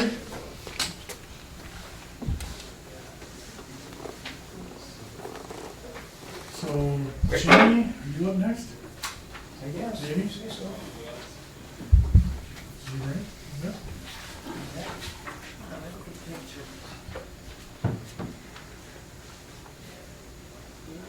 Yes, you are. Good, because I don't want to get called out for bad enough. Did I got this head?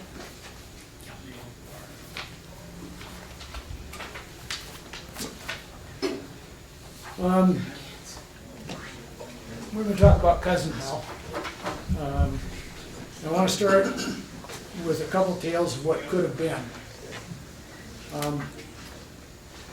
Bill himself was talking about West End, Mineral County, the gaggle that lived in Borgia. In one house in Borgia were the four of us that were working for the highway department. That was myself and Skip and two other guys that we'd gone to high school with, a guy named Kevin Burham and a guy named Ken Wiles. And unbeknownst to us, probably a mile away, was the post and pull yard in DeBorgia, Montana. And working in the post and pull yard, my cousin and William R. Sweetheart, or some know him as Captain Blackheart, Darling.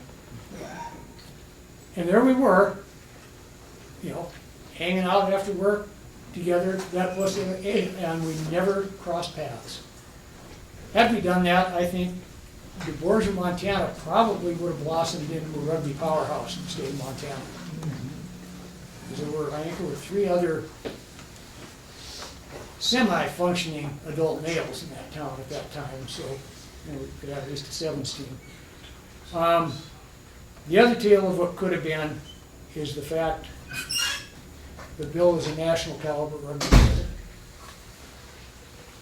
Had circumstances been a little bit different for him, for the timing of when he came along during rugby, and his commitments to the United States Air Force that he held very, very dearly. I will be forever convinced that Bill would have been on the national team. He was that good. And that's witnessed, we'll talk about it in his bio. He was offered a position to play. He had toured Wales with Calgary Rams. And while over there, he was offered a position on one of the top teams in Wales to come over and play for them. And again, his commitments to personal life and family and all, he couldn't do it.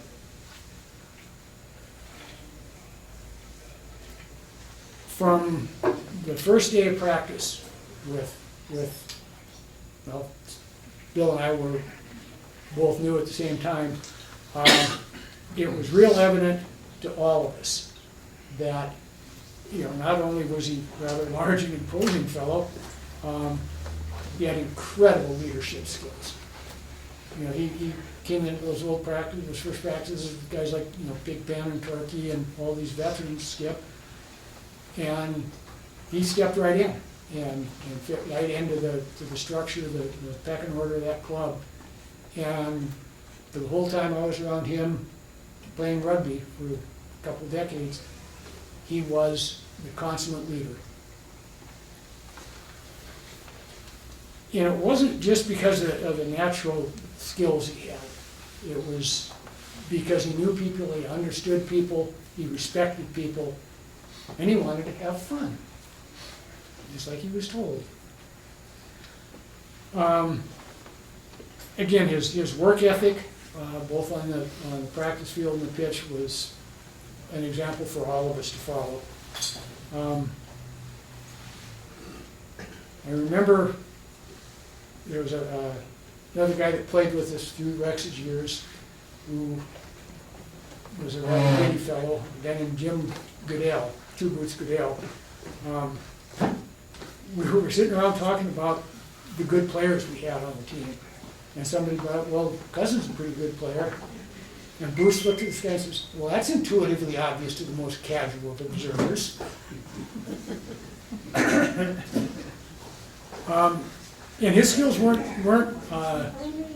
limited to the rugby field. I can attest to the fact he was one hell of a duck hunter. Very good, actually. And he's gone on from his time leading on the field to becoming a tremendously unselfish and profound administrator. We talk, we'll go through it in his bio here in a minute, but he hasn't skipped a beat. He just is leading rugby here in Missoula.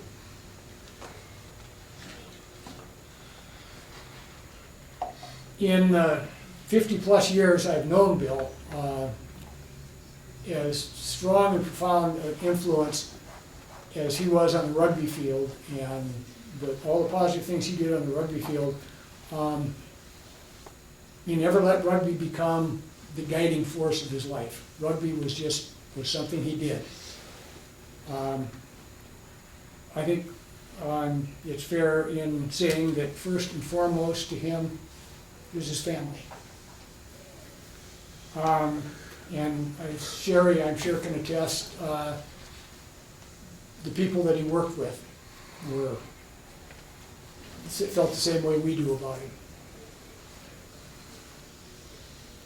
One of the other things I wanted to bring up, because I'm a baseball fan, Missoula went without American Legion baseball team for a long, long time. What was it, the early 80s? They brought it back. Bill's cousin was big in youth baseball here in Missoula. Well, Bill got involved deeply in that, and part of it was raising money for and getting built a baseball field for him. And he dedicated himself to that the same way he dedicated himself to rugby. So he's not just a one-dimensional player. He's a leader across the board. With all these things that I'm going to talk to you about him, the most important thing about him to me, though, is he was one hell of a teammate. It was really reassuring. In the last 5 minutes of a tough game, you look over and there's Bill and this guy. So with that, I'm going to read the bio and then turn it over to the rest of you guys. Bill, Cousin Dahlgren, Montana Rugby Union Hall of Fame inaugural class 2005. Bill Cousin Dahlgren found rugby in fall of 1973, looking to stay fit after Air Force ROTC boot camp. A couple practices in, he suited up for the Montana Rugby Club and made his first road trip to Trail, British Columbia. And that was all it took. He was hooked. He captained the University of Montana Rugby Club in 74 and 75 and was part of the Maggots' first match in Lethbridge, where he also scored the club's first ever try. Mr. Penn, wherever he is, was involved in that play.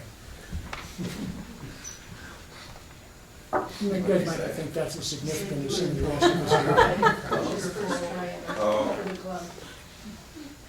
After graduating, he was stationed in Great Falls, where he helped found, coach, and captain the Great Falls Gophers. Needing referees in those early days, Bill picked up the whistle and grew to enjoy officiating as much as playing. He returned to Missoula in 1980 and rejoined the Maggots, where he played for decades, captaining off and on, moving into the Flies in B-side rugby, and later serving as Old Boys rep on the Maggot board. He also chaired the Maggot Clubhouse committee for 15 years, helping see the dream. I got to get this right. Helping see that dream through from blueprint to beer refrigerator. And for those of you that haven't been to the clubhouse, get a chance. They've done a hell of a job there. Cousin was dominant forward in an era before lifting was allowed in lineouts. At nearly 6'6", he ruled the skies and the breakdown. He was a powerful second row, but when playing number 8, he would take over a match. He played on the MRU rough side from 77 to 81 and co-captained the Maggots' 78 tour to New Zealand. On a later tour of Wales with the Calgary Rams, his play earned him an offer to stay and join one of the highest level Welsh clubs. He turned it down to his career with the Air Force. Cousin was, without argument, the first Montana player that could have played at the uppermost levels of rugby, and I will attest to that to the day I die. Off the pitch, Bill was a forward coach for the Sims High School rugby team from 2000 to 2019. And if you do the math in there, that was a whole hell of a lot of driving a couple times a week for practice in Missoula. He co-wrote the bylaws of the Montana Youth Rugby Association and served as its secretary-treasurer for a decade. He also helped launch the Maggot Rugby Oral History Project to preserve the stories of those who built the game in Montana. In 2025, Bill and longtime teammate Skip Hagman worked with the Montana Rugby Union to establish the Montana Rugby Hall of Fame. Neither intended to be in the first class, but there was no getting around it because his contributions were too big to leave out. After more than 50 years in the game, Bill's still getting more out of rugby than he ever expected. And it ends with a quote, "Play rugby and have fun," he says, and he's done plenty of both. So, it's up to you guys now.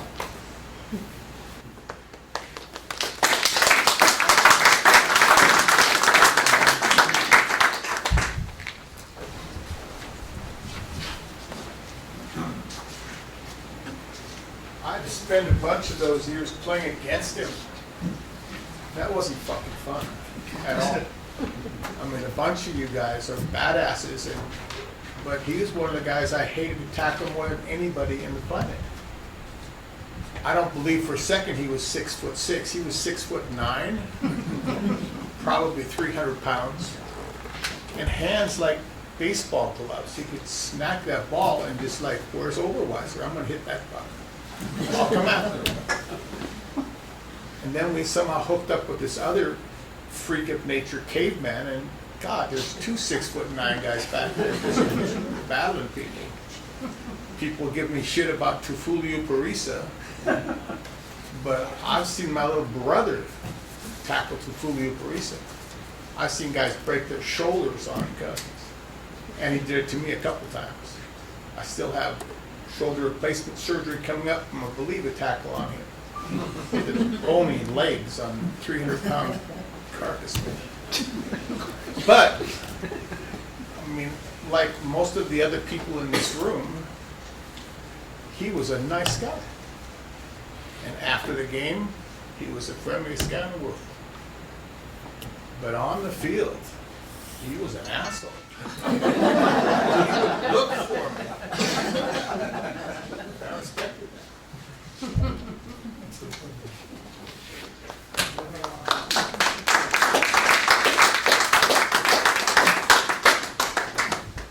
I have lots of good stories to tell, but we don't have time. But I got one short one that it's sort of how Bill and I work. We're on one of the spring tours. We're in Portland, in 73, 74 University, and Portland Rugby Club didn't want to host us in traditional style, so they dumped us at some weird house party. And it was one of those 70s party with the black lights, and the room smelled funny. It was full of people we didn't know with long hair. It was pouring rain out, and Bill and I wound up sitting at this table watching all these people we didn't know. There was keg beer, and we're drinking beer, and there's a bowl of walnuts in front of us. And Bill looks at me, and I look at him, and so we start cracking these walnuts with our hands, and we had them about half eaten, and this woman runs up and says, "Oh my God, those are hand-painted walnuts. What'd you guys do?" Antiques from China. Antiques from China. Oh, yeah, we got 86 from the party. So we were 86 from the party. We were sleeping in the bus. We were bored because we got kicked out of the party. We came up with this really good idea. Hey, let's streak with boners. We were too drunk. We couldn't get it up, so it never came off.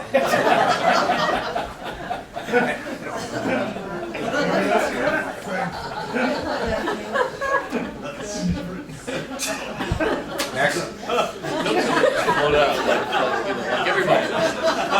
Anybody else? Well, Some kind words.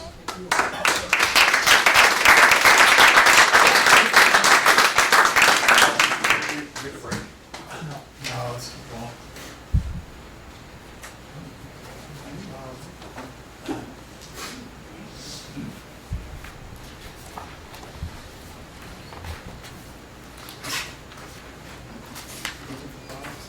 No, I can't hear. Just trying.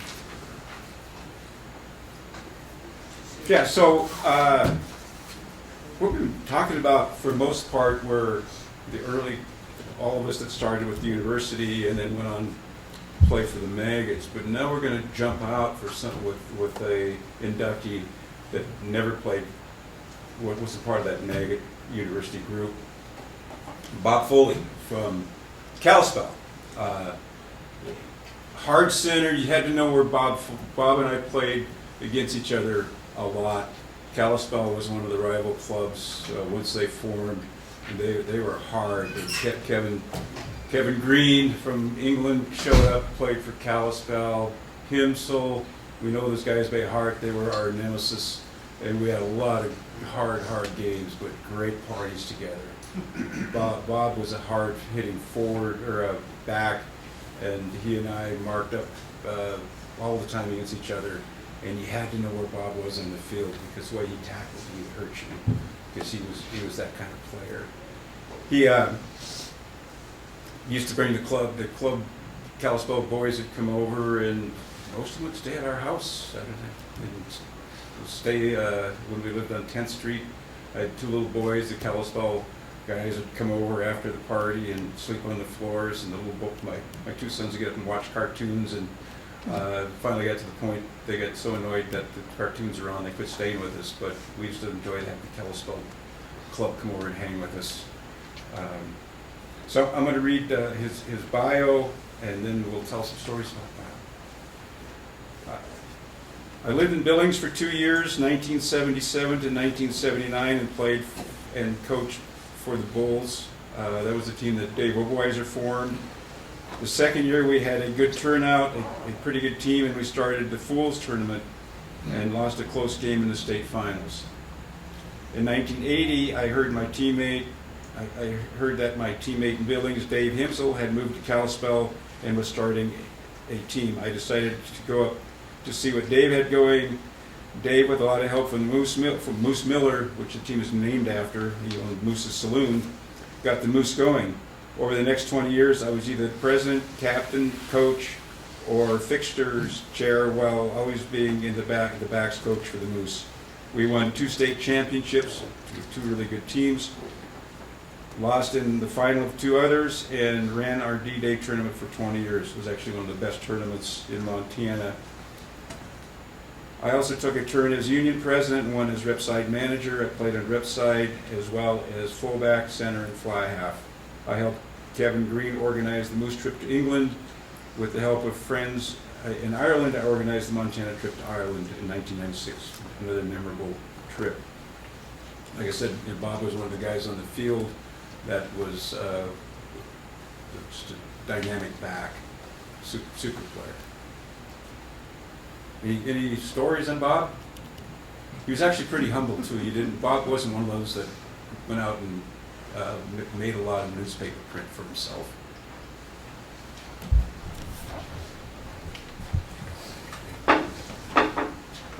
So I'll just reinforce that what Skip said about Bob being a really tough rugby player. He was one hell of a tackler and a very, very good fly half. But I want to tell one story about the Moose that I'm reasonably sure Bob was involved in, and if he wasn't, well, it's a good story anyway. So the Moose came down to Maggot Fest, pretty much every year, probably every year, and they decided, they cooked up this plan that they were going to go up on the M and spell out Moose in the middle of the night with talc, bags of talc.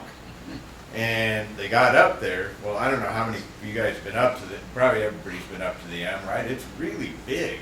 And they started to spell out the O, the first O, and they used up almost all of their talc on the first O. And so they said, hell, we'll just put some antlers on the O and make a moose there and call it good. This is in the middle of the night. They went up there at Maggot Fest Saturday night, and the next day we could look up there Sunday morning and see the moose head with the antlers.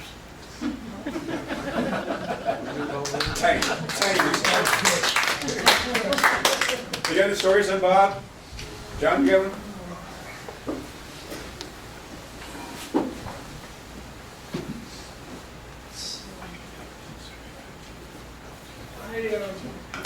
Bob Foley was my first coach. I was 18 years old, played for the Billings Bulls, team that Dave Oberweiser started.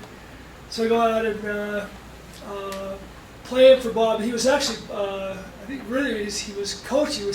He had hurt himself, hurt his knee. He had a knee injury, couldn't play that anyway. So he coached us, and we had a really strong team. We had Chuck Rogers, Bob Jellum, Jim Morrison. It was a star-studded cast. And it was a great season for me, just a tremendous experience. But years go by, and then Bob left, and then we struggled. The team struggled, but you keep rolling. And as time went on, I was able to play Ripside maybe a couple times with Bob. But as a competitor, one of my strongest memories is we're playing Kalispell in Bozeman, and we had a pretty strong side. I believe it was 96, Bob? 95. So 1995, we finally beat Missoula on Saturday, and this was years of just always playing second fiddle to you guys. You guys really built a dynasty. We finally beat Missoula on Saturday, so we're up against Kalispell the next day. And I remember walking by, and Bob had his guys all circled up. And I'll always remember what he said as he circled them up and got ready to come out. And they beat us. They came out. He said, "Everything to win." And that just, there's three simple words, but it's amazing how that, things like that just impact you. And the other part of that game, Kevin Green. I don't know if Kevin could kick a rugby ball like 70, 80 yards. And their whole strategy, they kept us pinned on their end of the field. And you guys remember Trooper. Trooper was a superstar. And he just needed an opportunity to score, and they won. It was a great game. But I want to tell you what he's talked about, what an amazing tackler Bob was. Lud Howe was our fly half, and our scrum half. And Bob had this incredible dummy where he could sell the dummy to everybody. he did not sell it to Bob. Bob, I watched this impact. Bob upended him and put him down. Lud Howe played East Coast rep side scrum half. His brother helped start the Eagles. Lud had been in a lot of rugby games, and he told me after that, he said he had never, ever been hit any harder than by Bob Foley in that match. But I just want to close with Bob's always been a really good friend, but he's also been a mentor. And the reason I got going on high school rugby in Billings was because of Bob, and also because of Bill too. But Bob, you meet people in your life, they mentor you, but they also inspire you to be a better person.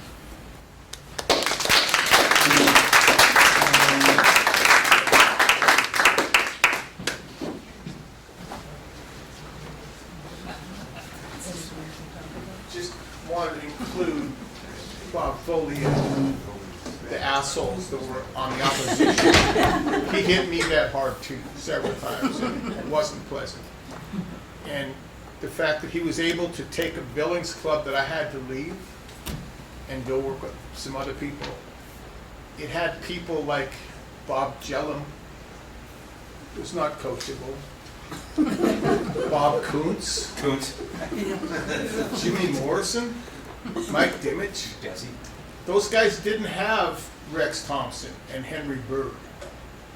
They had me briefly, and all of a sudden there's Bob with these guys, and that was a tough job. And they came up and just about beat the Maggots, and did beat the Maggots. I mean, that's amazing. He made you coach real dick on the field. He hurt you. And he hurt me several times. Yeah, you too.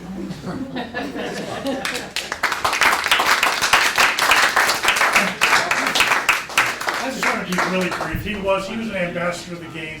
Any place you knew he was a quiet champion of the game. He was always great to be around.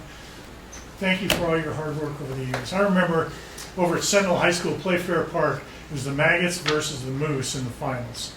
And the Maggots should have, hands down, won by 2-3 tries. And I remember there was like 20 minutes left in the match. And I remember one of those guys ran me down from behind, pissed me off, tackled me, and we got 15 minutes to go. And I said, these sons of bitches are going to beat us. And sure as hell they turned around. You guys won the state championship that year. Good work, good ambassador of the game of rugby in Montana. Thank you.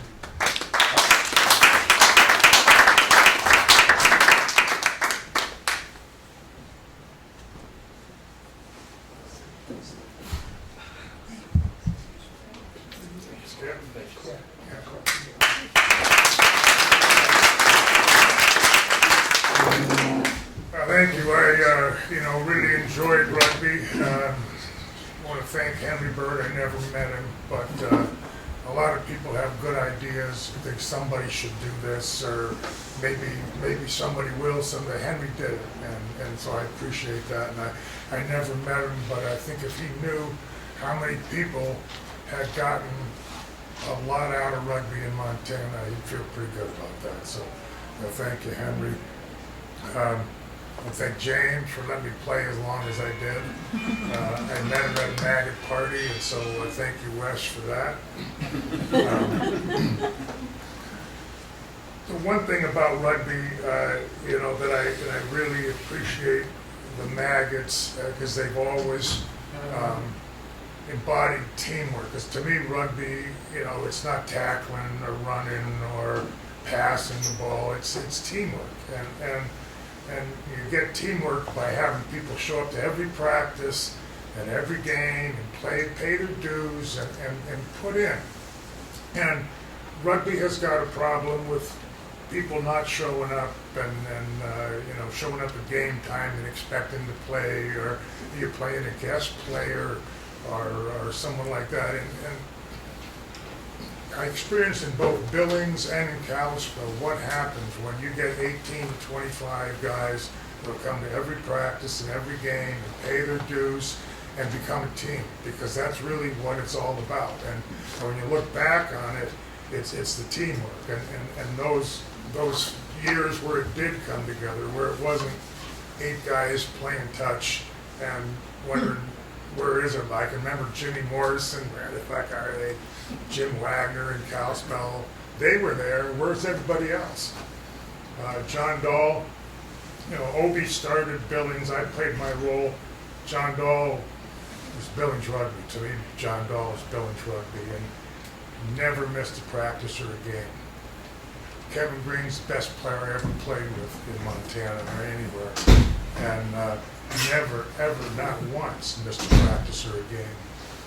And these are the people I appreciate, and not just guys like that are excellent players, regardless of your ability. If you were that guy that paid your dues, made every practice and every game, and that's what Montana, I appreciate it. Thank you. That's what this was all about. It's just a teamwork exercise. It was a hell of a lot of fun. And I will say that the maggots that I see here are the maggots that I saw then. A hell of the guys here, Jim and Neil and Jay, and those were the guys that I saw when I went to Hello. And you know exactly what I'm saying. That that you don't have to win the state championship. You get 18 to 25 guys to come to every practice. You're a better team at the end of the year than you were at the beginning. And that's really was all about, and those are the years that I remember, and I really appreciate those people. And also, those people all helped me to understand and know Montana, because I'm not a Montana. I didn't grow up here. I came here when I was 20, and it was one of the best things I ever did. So, thank you all. I appreciate it. It was a great time.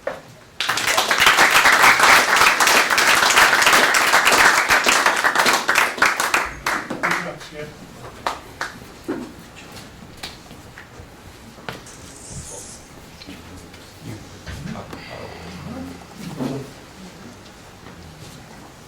Well, lucky you guys get to hear me talk again. I'm here to talk about my good friend. I do consider him one of my best friends in the rugby world is John Otto Ottinger. Otto came to us probably amongst the first, if not the first, in the second generation of Maggot Rugby. And I remember I seen Logan probably smoking dope out here earlier. Is he inside the building yet? But I remember one of the comments he made, and this is over 20 years ago now, he says that Otto was one of the first guys he saw break in to the original Maggots. And Otto, to your credit, you definitely have done that and catapulted beyond many of our contributions. So I think it's fair to say, and it's easy to say and hard to refute, that nobody in the state of Montana has contributed more than John Ottinger administratively to the Missoula Maggots and the MRU Rugby Montana than John Ottinger. I think that's easy to say and hard to refute, and I think that'll show itself as I read his bio here. Before I do that, I'm going to retrieve my glasses again. Here. Making sure.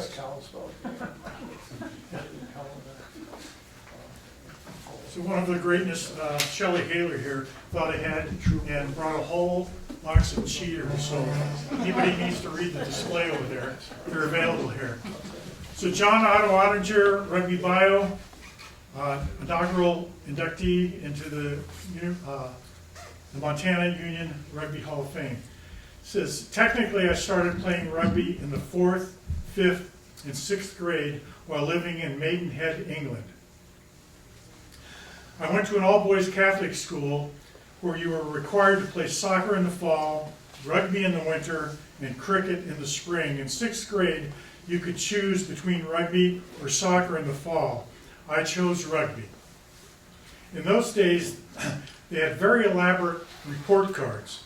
The teachers and coaches were required to write something about the progress that the student was making in every subject and every sport, in fountain pen.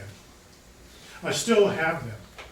I was big for my age, so I played prop, and the reports in my report card were very entertaining to read.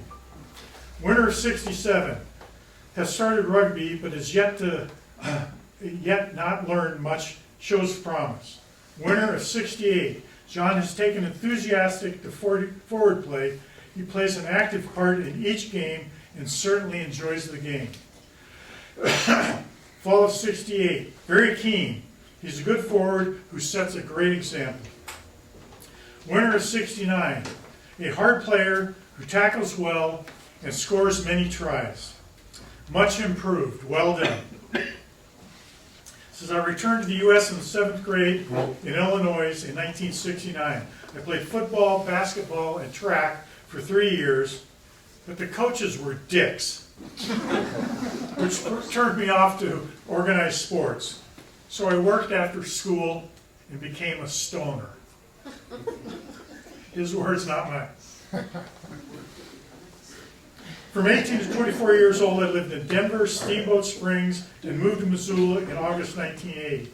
And played a fair bit of pickup, football, and softball in the 3 places that I lived. I played a Thanksgiving touch football game at Roosevelt School in Missoula in 1981. After the game, I was chatting with the guys over beer, and Wes Hubbard, a maggot, invited me to come play rugby the next spring. So even though I played rugby in England, my rugby career started in earnest in the spring of 1982 at age 25 with the Maggots. I was on ski patrol at Snowball in 80-81 and 81-82, which occupied my weekends in the spring of 82. Well, once I was done with patrol, I decided I liked rugby better, quit ski patrol, and came out for the Maggots more or less full-time from then on. I've lived in Missoula since 1980 to present, and have never played for any other rugby club besides the Maggots, excuse me, aside from pickup and social matches. I was pretty fast, so I played mostly wing. I tried hard to make the A side, but injuries held me back. 5 knee surgeries, broken collarbone, dislocated elbow, just to mention a few. I was often pressed into A-side service when they were short numbers, but was at best a bubble A-side player. In those days, however, we played enough social games at tournaments, there were a lot more of them then, and social games, that I got a lot of good playing time, and I really enjoyed the game, especially the mental part. As I got into my 30s and early 40s, we had a legitimate B-side, and so did some of the MRU teams. I often played fly half for the Bs and the Flies, and sometimes fullback or wing. I've played every position besides scrum half and front row. I played my last Flies game the first year Fest was at Fort Missoula Regional Park in 2017 at 60 years old. I still enjoy playing touch with the guys and gals Thursday evenings, especially in the summers. I also enjoyed off-the-field social side, including many memorable bus trips, and I was a above-average singer of songs. In the 1983 tour to England and Wales that Tom France, I assume, organized, is probably when I really got hooked. I also went on the 1990 Cayman tour that Halo organized. I was the primary organizer for 4 World Cup tours, in 99 World Cup tour to England, Wales, and Scotland, 03 to Oz. I missed the 07 to France. The 2011 World Cup to New Zealand. Maggots missed 15 and 19, and the 2023 World Cup to France. I am going to the 2027 Rugby World Cup in Oz. I've been to every Maggot Fest since 1982, and have only missed 1 state championship since '82. And that was when my son Sam was being born. Poor planning on my part the August prior. I'm sure that's not what he had in mind. The clubhouse was a goal of the guys since they toured New Zealand in 1978 and saw the clubhouses in New Zealand. We had many attempts, most of which I was involved in, some serious, legit, and close, others more fanciful. In my last year as president, the club put into place a mechanism in the bylaws that allowed the clubhouse committee to quickly put a down payment in place and sign a buy-sell agreement, which eventually paid dividends in 2017 when we bought the clubhouse at 3500 South Avenue West. We put a lot of effort into much of the renovation, and we now have an awesome clubhouse and a great club investment. Administrative accomplishments is a long list. Shelley almost ran out of paper. but he did so much administratively for Montana Rugby. Fest chair in '85, president of the Maggots, 1987 to 2010. Quite a tenure. Bus chair and driver for about 10 years, head coach of the Maggots fall of '09, fall of '17, and spring and fall of '18. He was on the Friends of Fort Missoula Regional Park, the committee for 15 years. He was one of the 3 main members that eventually got the $43 million bond passed to get us built that park out there they're going to be playing this weekend. He was treasurer of the MRU from 2005 to 2025. President of MRU from 2010 to the present. Fest team registration and insurance compliance chair from about 2015 to present. Sponsor chair and were involved with Tom France and Lance Osler mainly from about '85 to present, including Summit, who is Oli, Zip Beverage, which is Bud, International Athletics, Rugby Athletics, and Bodega were the main ones. Rugby and the Maggots have been a huge part of my life. At least half of our friends are through rugby. I'm very grateful for all that rugby has given me, all the opportunities, fun, and to grow as a person. Rugby is not what I do, it is who I am. John, congratulations on the induction into the Hall of Fame.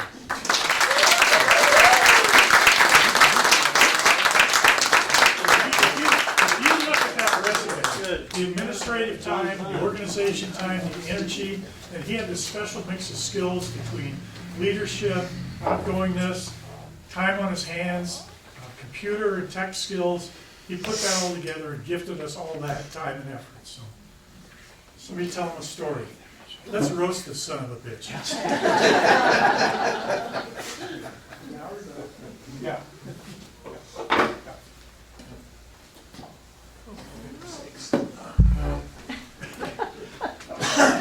I'm sorry. Otto was not an asshole on the field. He was a target. He was slightly built, he had some experience, but he presented himself well, gave us a nice target, and never hurt me. And I appreciated that. And I think as important as Henry Bird and Rex Thompson is the guy who takes over. Skip does a lot, Beck does a lot, Co does a lot, John has done everything. And it's appreciated. And thanks for being a target.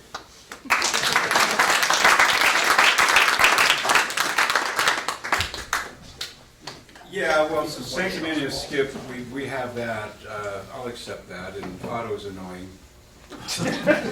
He bugs, he nags, he whines, he carps, he bitches, he pushes buttons, but he gets shit done.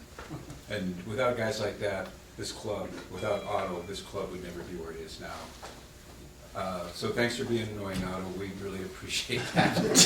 we have a lot of fun, but it's you got to have people like that, the glue that holds clubs together, because you just can't play rugby and have fun if you want to have a clubhouse, if you want to have fields, if you want to have a place to go, if you want to have this.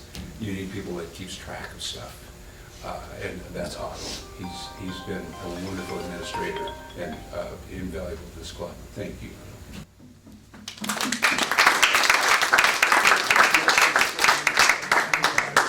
He's not sanctimonious. He's not sanctimonious. Anybody else? Skip. You step up here. Let's get it. Step in here, now Steve, shoot it.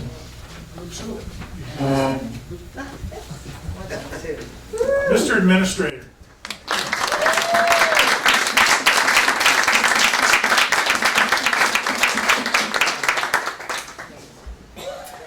Thanks. Now he's got to run and get stuff done, right? Yeah. I knew I'd done the wrong thing, the right thing when I moved up to presidency. It went to much better hands. I like to call being president, whether that's Maggots or Montana Rugby Union, being the nagger in chief. So, yeah, annoying, yeah, probably am, but you know, if you're gonna get shit done, you're gonna ruffle some feathers. And so, you know, I just like to say, you know, one of the things that I think is really cool about Montana Rugby is the social rugby aspect. And when I say social rugby, most of you probably think, you know, drinking and shenanigans and all that sort of thing. But what I'm talking about social rugby is playing for the love of the game. And, you know, I think that's something that's really, really important here in Montana that we have that's special. Competition, also important, but playing for the love of the game is really important. And you have to, if you really love the game, you have to be able to, and have to be willing to give back to the game. So, it's been my pleasure to play with all of you, to know all of you, to play against you, and to be able to give back to the game and play for the love of the game. So, thank you.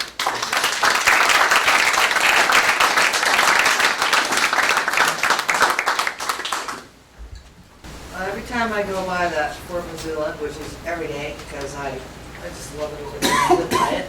But I think of Otto. If it wasn't for him, we wouldn't have a real rugby pitch here in Missoula. It's beautiful. And to have a clubhouse across the street, that's a dream we could never even come up with. All the work that we put in that. So the next inductee is Sherry. I might not be able to get through this. Okay. Well, there's some wonderful stories and Hall of Fame people, as we can attest the last few hours. But one of them is my longtime friend. I don't know why, I'm crying. Need some help? Maybe because Sherry's just not worth it. Sure, I don't know. I met Sherry after she'd been with the Better Side for about a year. I had been in Maine on a college exchange program and playing rugby with Portland, Maine's women's team. After being gone for a year, I returned to Missoula from Maine and went to my first rugby gathering at the Carousel Bar. Laura Morse ran up to me and said, "You have got to meet Sherry. She's amazing, and you two will love each other." Unbeknownst to her, me and Sherry aren't really into chicks, so she's just a person. And she brought Sherry over to where I was sitting when we both politely said, "Nice to meet you," and then went on our own way, both thinking, big deal, she's a chick. As we started playing rugby together, our relationship grew. We lived together on First Street and became closer friends. We became quite the obnoxious twosome when inebriated, but we thought we were the funniest people we knew. And we still believe that when with all of our rugby women, even sober. I knew that the Better Side team was being held together not only by a thread, but by Laura Morris. From Laura, she says, when Sherry arrived, she took over the reins and became the glue that held the Better Side together. Even if there were only 5 women, she got games scheduled and organized and recruited. I honestly believe the Better Side would not have survived without Laura and specifically Sherry. Sherry played for 12 years for the Better Side from 1981 to 1993 and coached the Better Side from 92 to 2021. That's 29 years. And during those almost 3 decades, Sherry's mentored so many women, and they love her. During that time, Sherry was involved with the Montana State referee clinics, coaching certifications, and Montana Rugby Union meetings. A couple of my favorite Sherry stories. As a player, Sherry was solid as a Montana girl can be from Big Timber, Montana. Her calves were a great attribute to that solidity and in the bars. We obtained many free beers with those calves. I would see some guy with large calves and tell him, "My friend has larger calves than you." Inevitably, he would say, "No way, me, I bet you a pitcher of beer. The challenge was on. I'd get Sherry, and she would proudly saunter down to the challenge. She had the calf flexed down and a pretty huge smile. Well, comparing those calves. The only time she lost, and that was once to Dewey Logie, and I still think it's a toss-up.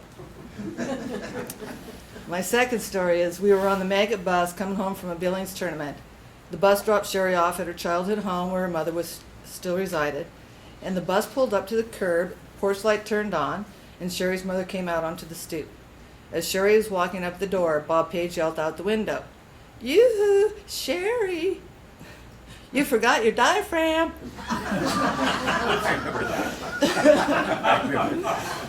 She took it in full Sherry calm fashion.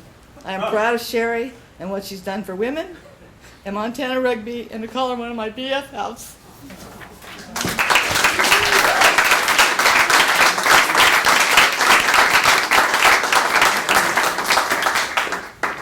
And this is Sherry's bio, which took a while to get out of her. That's for sure. That's how I ended up with these three and up here. They kept calling me and saying, "Can you get this from Sherry?" And then I said, "Well, I'll throw what I have for you to you." And I did, and then they said, "Hey, can you come to a meeting here?" What was that, 3 weeks ago? Yeah. And I came here for the meeting, and they said, "We want you to sit up front with us." And I figured you just needed a token chick. And, but then they said, "Hey, can you make all the lettering bigger on these things that people are sending us so we can read it?" I'm like, "Yeah, I'm a techie, I can do it for you." And then I started doing a couple more things. But when we were meeting, some of the things these three were asking me, I finally said, "How old are you?" And Jim said, "2." I go, "You guys are 72? He goes, "No, too fucking old." And here I am with them. Yeah, Sherry's bio. I grew up in Big Timber, Montana. I moved to Missoula to attend the University of Montana in 1981 and have lived in Missoula since. I started playing rugby in the spring of 1982, which I understood was a rebuilding year. My roommates, Marie Turner and Carrie Connolly, had been to a few practices and convinced me I would love it. Little did they know at that time, Barb Beck, Laura Morris, and Jamie Gisa were the returning players that spring. Shelley Haler was away on exchange to Maine. It was rare that we had more than 7 players on any given weekend. Logan Saylor was coaching. It was a big learning year in more ways than one. A year later, Ken Hodge arrived and joined the coaching team. At the time, the better side was a member of the Pacific Northwest Rugby Football Club, so 99% of our games were against the Eugene Housewives. Portland, Oregon State, Seattle, Idaho, Wazoo, and Kalispell. We spent a lot of time on the road, which was grueling, fun, and exciting. While the better side was a member of the PNF WRFC, Shelley and I played for the rep side several times, which included trips to San Francisco and Los Angeles for the rep side tournaments. In 1991, the better side was invited to the first ever Collegiate Nationals, which was held in Washington, D.C. The founding group for the Collegiate Nationals had heard of the U of M better side and said they really wanted to see Montana at this inaugural event. And though I had been injured earlier in the season, I got in a few plays late in the game. Later, I coached the better side for a number of years, 29. First as a player coach and then coach. When high school rugby started in Montana, I helped coach the Missoula Vixens for a year. In 2020, I retired from coaching and left the better side in the capable coaching hands of Sakai Sheffer, Laura Elsner, and Kelsey Marcelli. It's been a great experience. I would have missed out on a lot of adventures if I hadn't been pressed to play, loved it, and stuck with it. I've been blessed with the number of friends, experiences, and opportunities I have had and will continue to have through rugby. No regrets.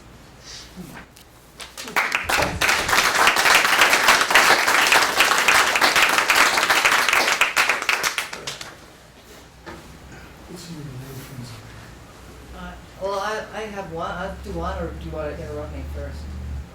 I mean, it might be a good thing. We all worked together, Bill and I and Sherry at Sun Mountain. I think I was there in front of your office for about 10 years. But I don't know, does anybody else have a story for Sherry before I tell my last one? Otto, I knew you didn't have to have one. I want some of these ladies up here. But I had the pleasure of working with Sherry for almost 30 years at Sundown Sports. She brought that same professionalism that we know her in this rugby world, where we certainly love her and the contributions she made to professionalism at our place of work, and I always appreciate it. She did so much for women's rugby in Montana, but she set the example and made us behave ourselves as males, and she drove a lot of positive things in Montana rugby. And I can't thank you guys enough. Congratulations, it's a huge thing to get inducted in the inaugural class, and I want some of you ladies back there to tell some bad stories about Sherry. That's impossible. And why is she, if it's impossible, why is Sherry looking for a place to hide? So I coached the better side for a few years in the 80s, and got to know Sherry then, obviously, and a really solid player and a really good contributor, inspirational player. So it was my pleasure to be able to coach her and the rest of the better side. It was just a lot of fun. I don't have any funny stories. I can't think of any embarrassing stories about Sherry. So wait a minute. The love ambassador, was that? Anyway, we'll leave that one hanging. The one story I do have about her, though, is we drove to Eugene, Oregon in my old Chevy Nova in the 80s through this horrendous freaking snowstorm. Sherry and I don't remember who else was in.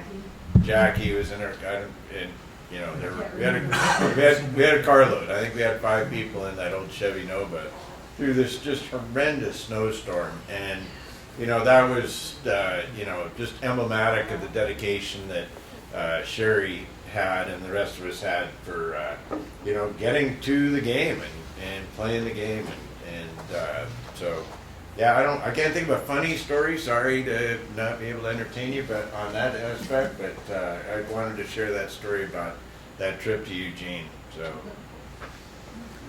thanks, Sherry. So my story is, it was 1983, and during Maggot Fest, we had gone through the weekend of the fest. It's Sunday. She and I lived on First Street, just a walk across the Orange Street Bridge to the Maggot Club. We're sitting around the living room going, gosh, I've got kind of the blues. That was a lot of fun, but now it's over with. It's about 5. Like, well, let's just go get a beer and burger. So we go down to the Missoula Club and walk in. There's nobody in there except for a couple other people. I think Papa might have been at the other end of the bar. Kept them down there. And so we remember it's the front of the door there at the Maggot Club. Grab the newspaper, read the Missoulian, got our nice cold schooners, eating our beer, or eating our burger. And about 4 or 5 guys come in, and rugby players. And they're like, yeah, we're just here to party because we don't get on the plane till tomorrow, where most everybody else was already gone. And so they start to drink, and they said, hey, you girls want a shot? No, thank you. We're just good with our beer. And they're like, seriously, don't you want a shot? No. And they go, wait, did you guys play rugby this weekend? Yeah. We're better siders. They go, wait a sec. You're the most honored side. You won it this year. We're like, yeah, we did. Then you have to have a shot. And we're like, oh, I'm telling you, no thanks.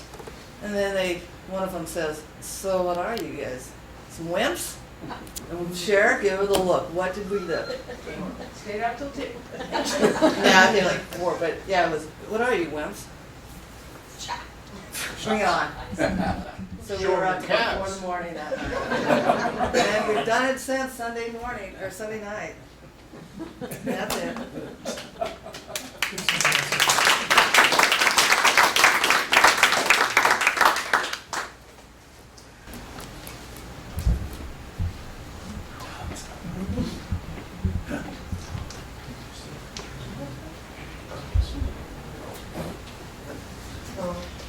You set me off.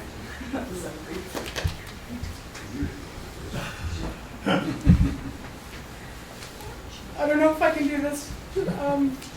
Anyway, it's been a great experience. I've traveled the world with rugby and met people from all over the world. So, that's right. Thanks.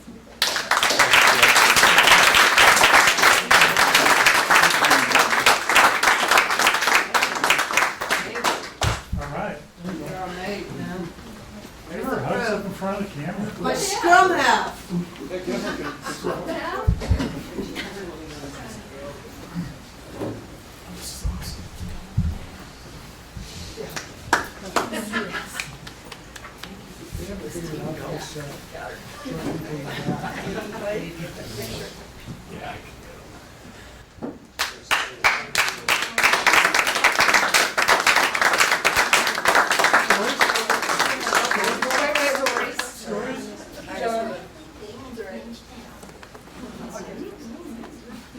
No stories? She's too nice, there's no stories. I have one. All right. I have one. So we'd be down at Mo Club, and we'd get out, we'd check out who we really wanted to get to know, and then we'd have a plan, and we didn't even have to talk about the plan anymore. We knew how to rugby kiss. And we'd send one person in, and the other one would distract while we came around from behind and nailed them. And Sherry was the best, Giza was the best. But that's another story. She was one of our favorite rugby kissers.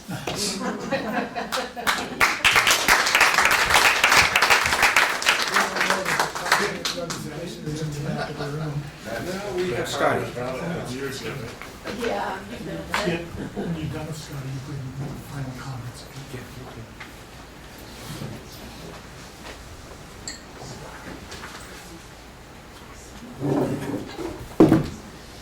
Scotty, the fact that you're last doesn't have anything to do with your place in our hearts.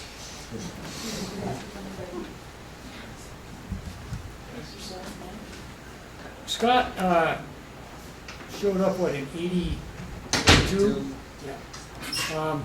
And I figured out real early, with Scott's time at the university, that he was going to be, to use an old canned sports cliche, he was going to be a force to be reckoned with. And as usual, I was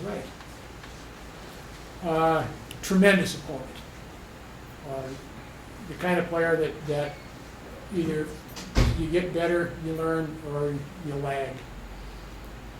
I always look forward to and enjoyed playing against him, with one exception. Scott knows what I'm talking about. He epitomized the concept of, if you're not there, you can't make the play. He hustled every minute on the field. And that's why he made so many tackles, scored so often, recovered so many loose balls. That, and the fact that he just had as he's still coaching, one of the finest rugby minds I've ever been around.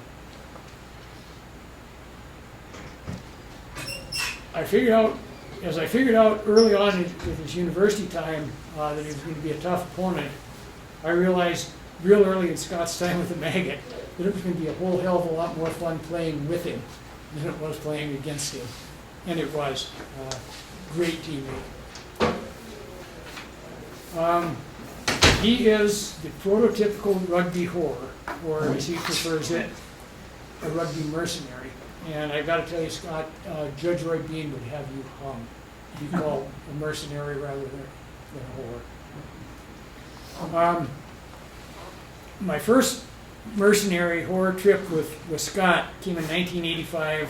I'm sure you're going to remember this. A trip we took to Spokane in Paige's van with the three of us, Rocky Kaluza, and Cole Trusty.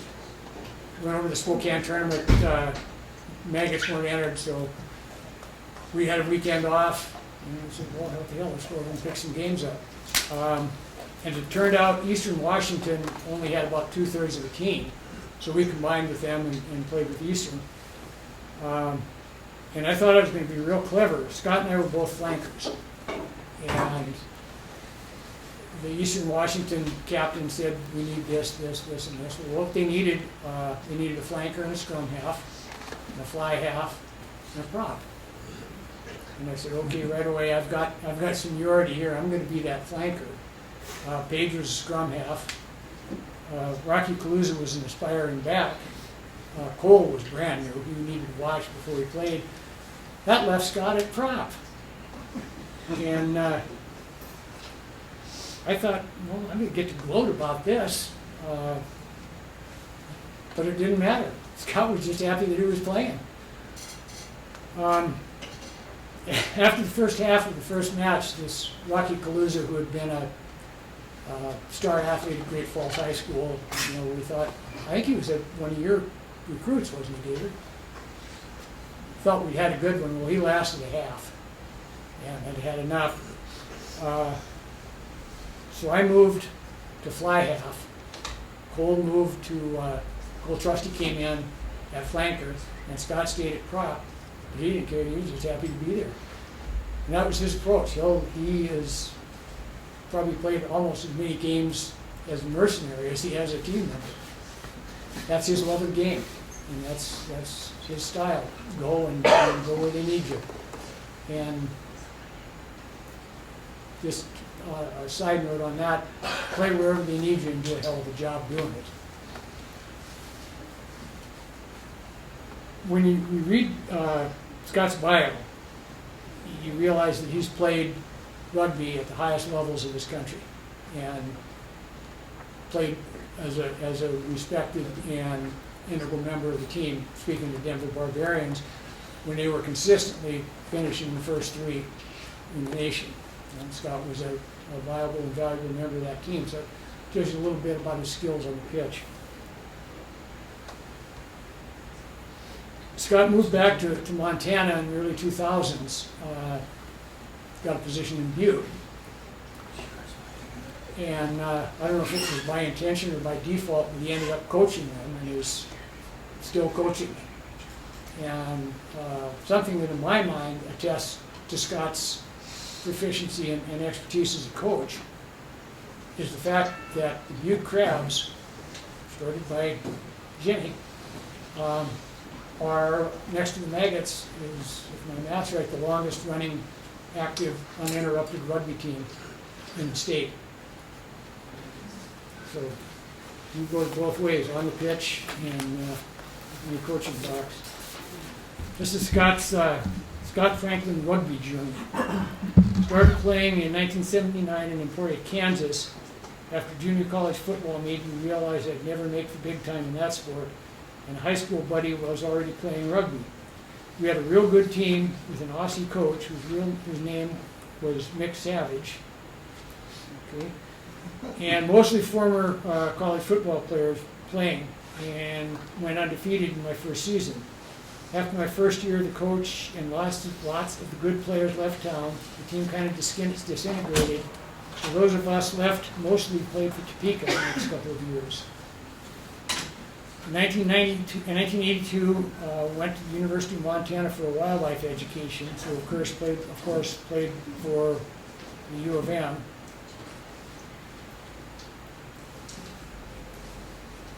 Kicked the winning goal in overtime of the 1983 state championship against the Maggots. I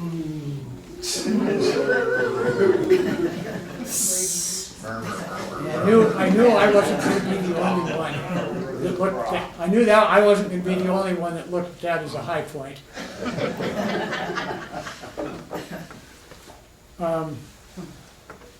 Served as University of Montana president 83 and 84, made the MRU select side regularly. Switched to the Maggots after the university for 85, 86. Played the summers of 84 and 85. Sevens for Union County, New Jersey, and the Kansas City Blues. So you can see he's a well-traveled player who looks for rugby. I think he reads the want ads in Rugby News looking for people that need players, and then he looks for a job.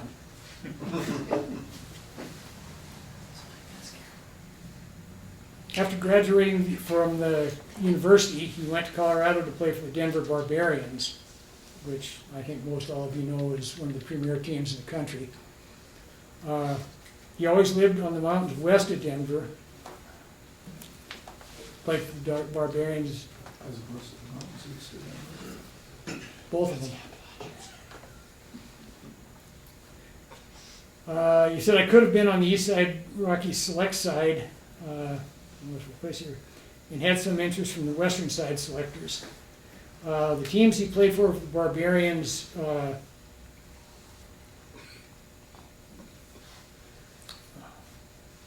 lose my place here.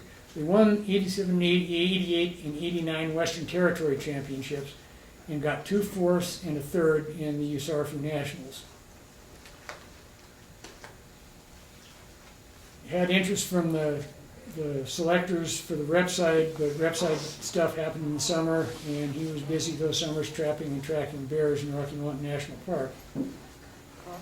In '90, the Barbarians won the national championship, but Scott was back with the Maggots that season for another MRU championship and a Cayman Island tour. From '94 to '97, I was in Fort Collins, Colorado, playing for the Flamingos. They weren't real good, but playing with them was one of the best parts of getting my ex through graduate school at Colorado State University. From 2007 to present, he's been the coach of the Butte Crabs, and comments that it's not easy coaching the only college team in the MRU against club sides, but that's how it is. In the years not mentioned above, I was living in places that didn't have rugby teams, so it was just a tournament whore. See, he used that term. In those years, in the early years, we didn't call ourselves whores. He says we called ourselves mercenaries. He said, I like that term. I think those years of playing 2 or 3 times a year instead of 20 or 30 times a year is one reason I'm still quite mobile. Injuries have included, this is good. Injuries have included broken ankle, 5 knee surgeries, 3 hernia surgeries, herniated spinal disc surgery, rotator cuff surgery, shattered collarbone, separated shoulder, stitches in the head a couple times. But it's been well worth it. Lightweight. I'm still in better shape than most folks in their 60s and still playing once a year for the Fest Flies. I say rugby is the best sport there is, and rugby players are the best human beings to hang around with. Really, thank you for that.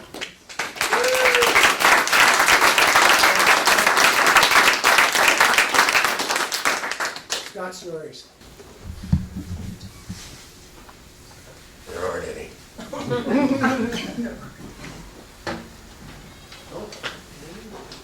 So we got, oh, go ahead, John. Go you first. I was just gonna say, Scott's a lot like Sherry is, Scott doesn't say a lot, he just plays. And he plays, he's not a talker. So, and he doesn't get outside of the box, he's polite, he's kind, he's a hell of a rugby player, he's a teammate, he coached, we coached against each other when I was coaching University of Montana.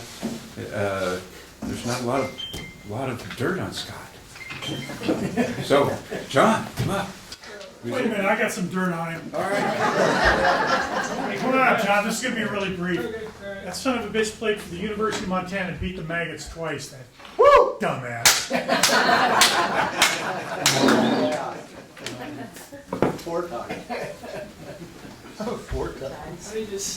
I just wanted to say that, Jude mentioned earlier, Scott was one of the guys you did not want to have to play against because you know you were going to feel it after the game.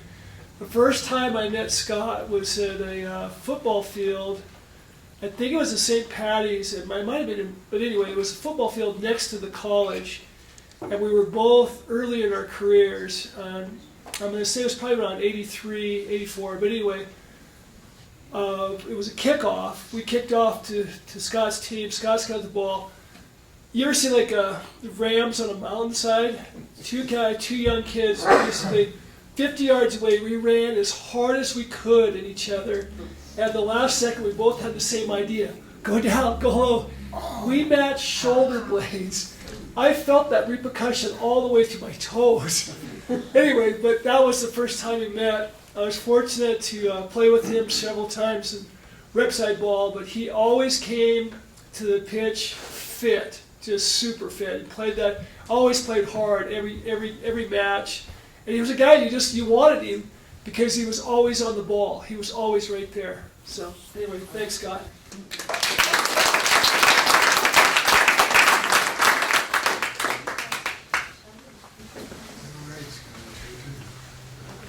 Okay.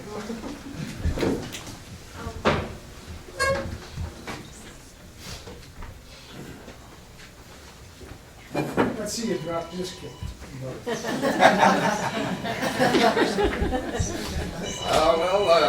Thank you very much, everybody. I was at the union meeting a little over a year ago where we all got inducted, and I was shocked to be inducted. And that 1983 game-winning kick I made in overtime that you old maggots don't like, just to make you feel better, right after that, I was yelling with my fists in the air, and a teammate threw a full beer in my face, and most of that went straight into my lungs. So after that victory, I staggered off the field, hacking my lungs out, and I couldn't even go through the clap-off line. So that kind of sucked. And played with Benny here in that game, and with the Denver Barbos after I went there. Good to see him here. And I think that's about all I got to say.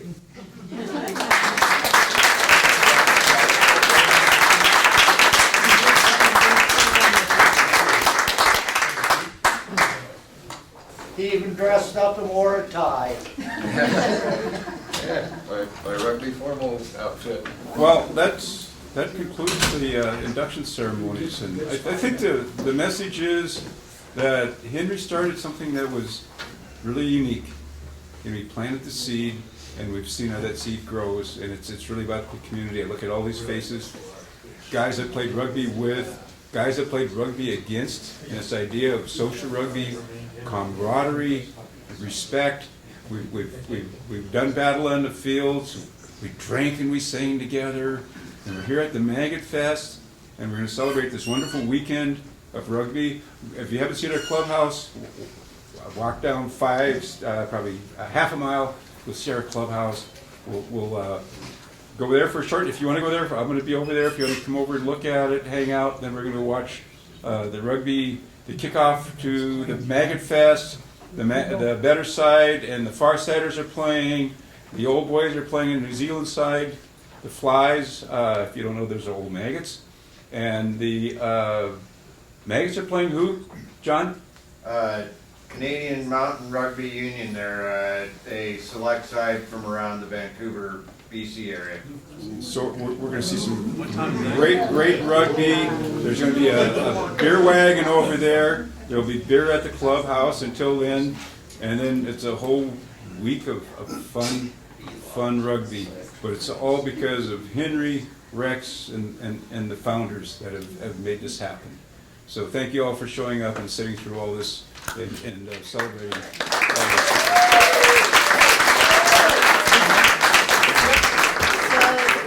This is probably how it was when those were autos, but all those women back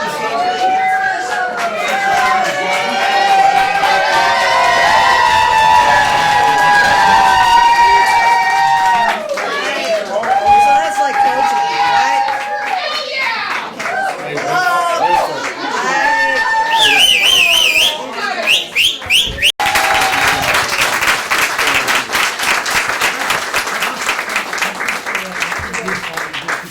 Take a photo. All the inductees come up with your plaques. You want to get a group picture, please? Sherry?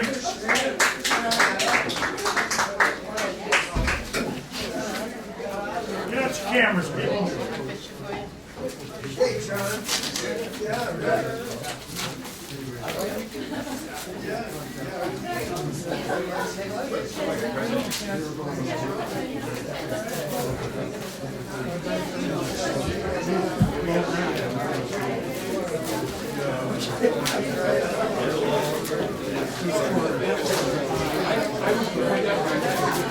That's good.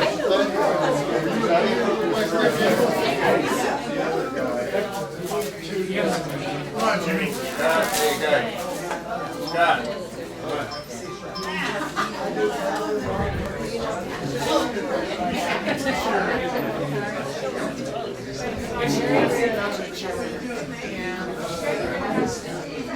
Yeah.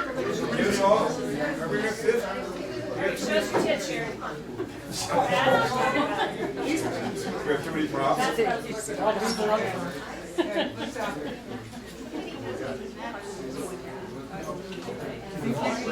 Right. Who said that?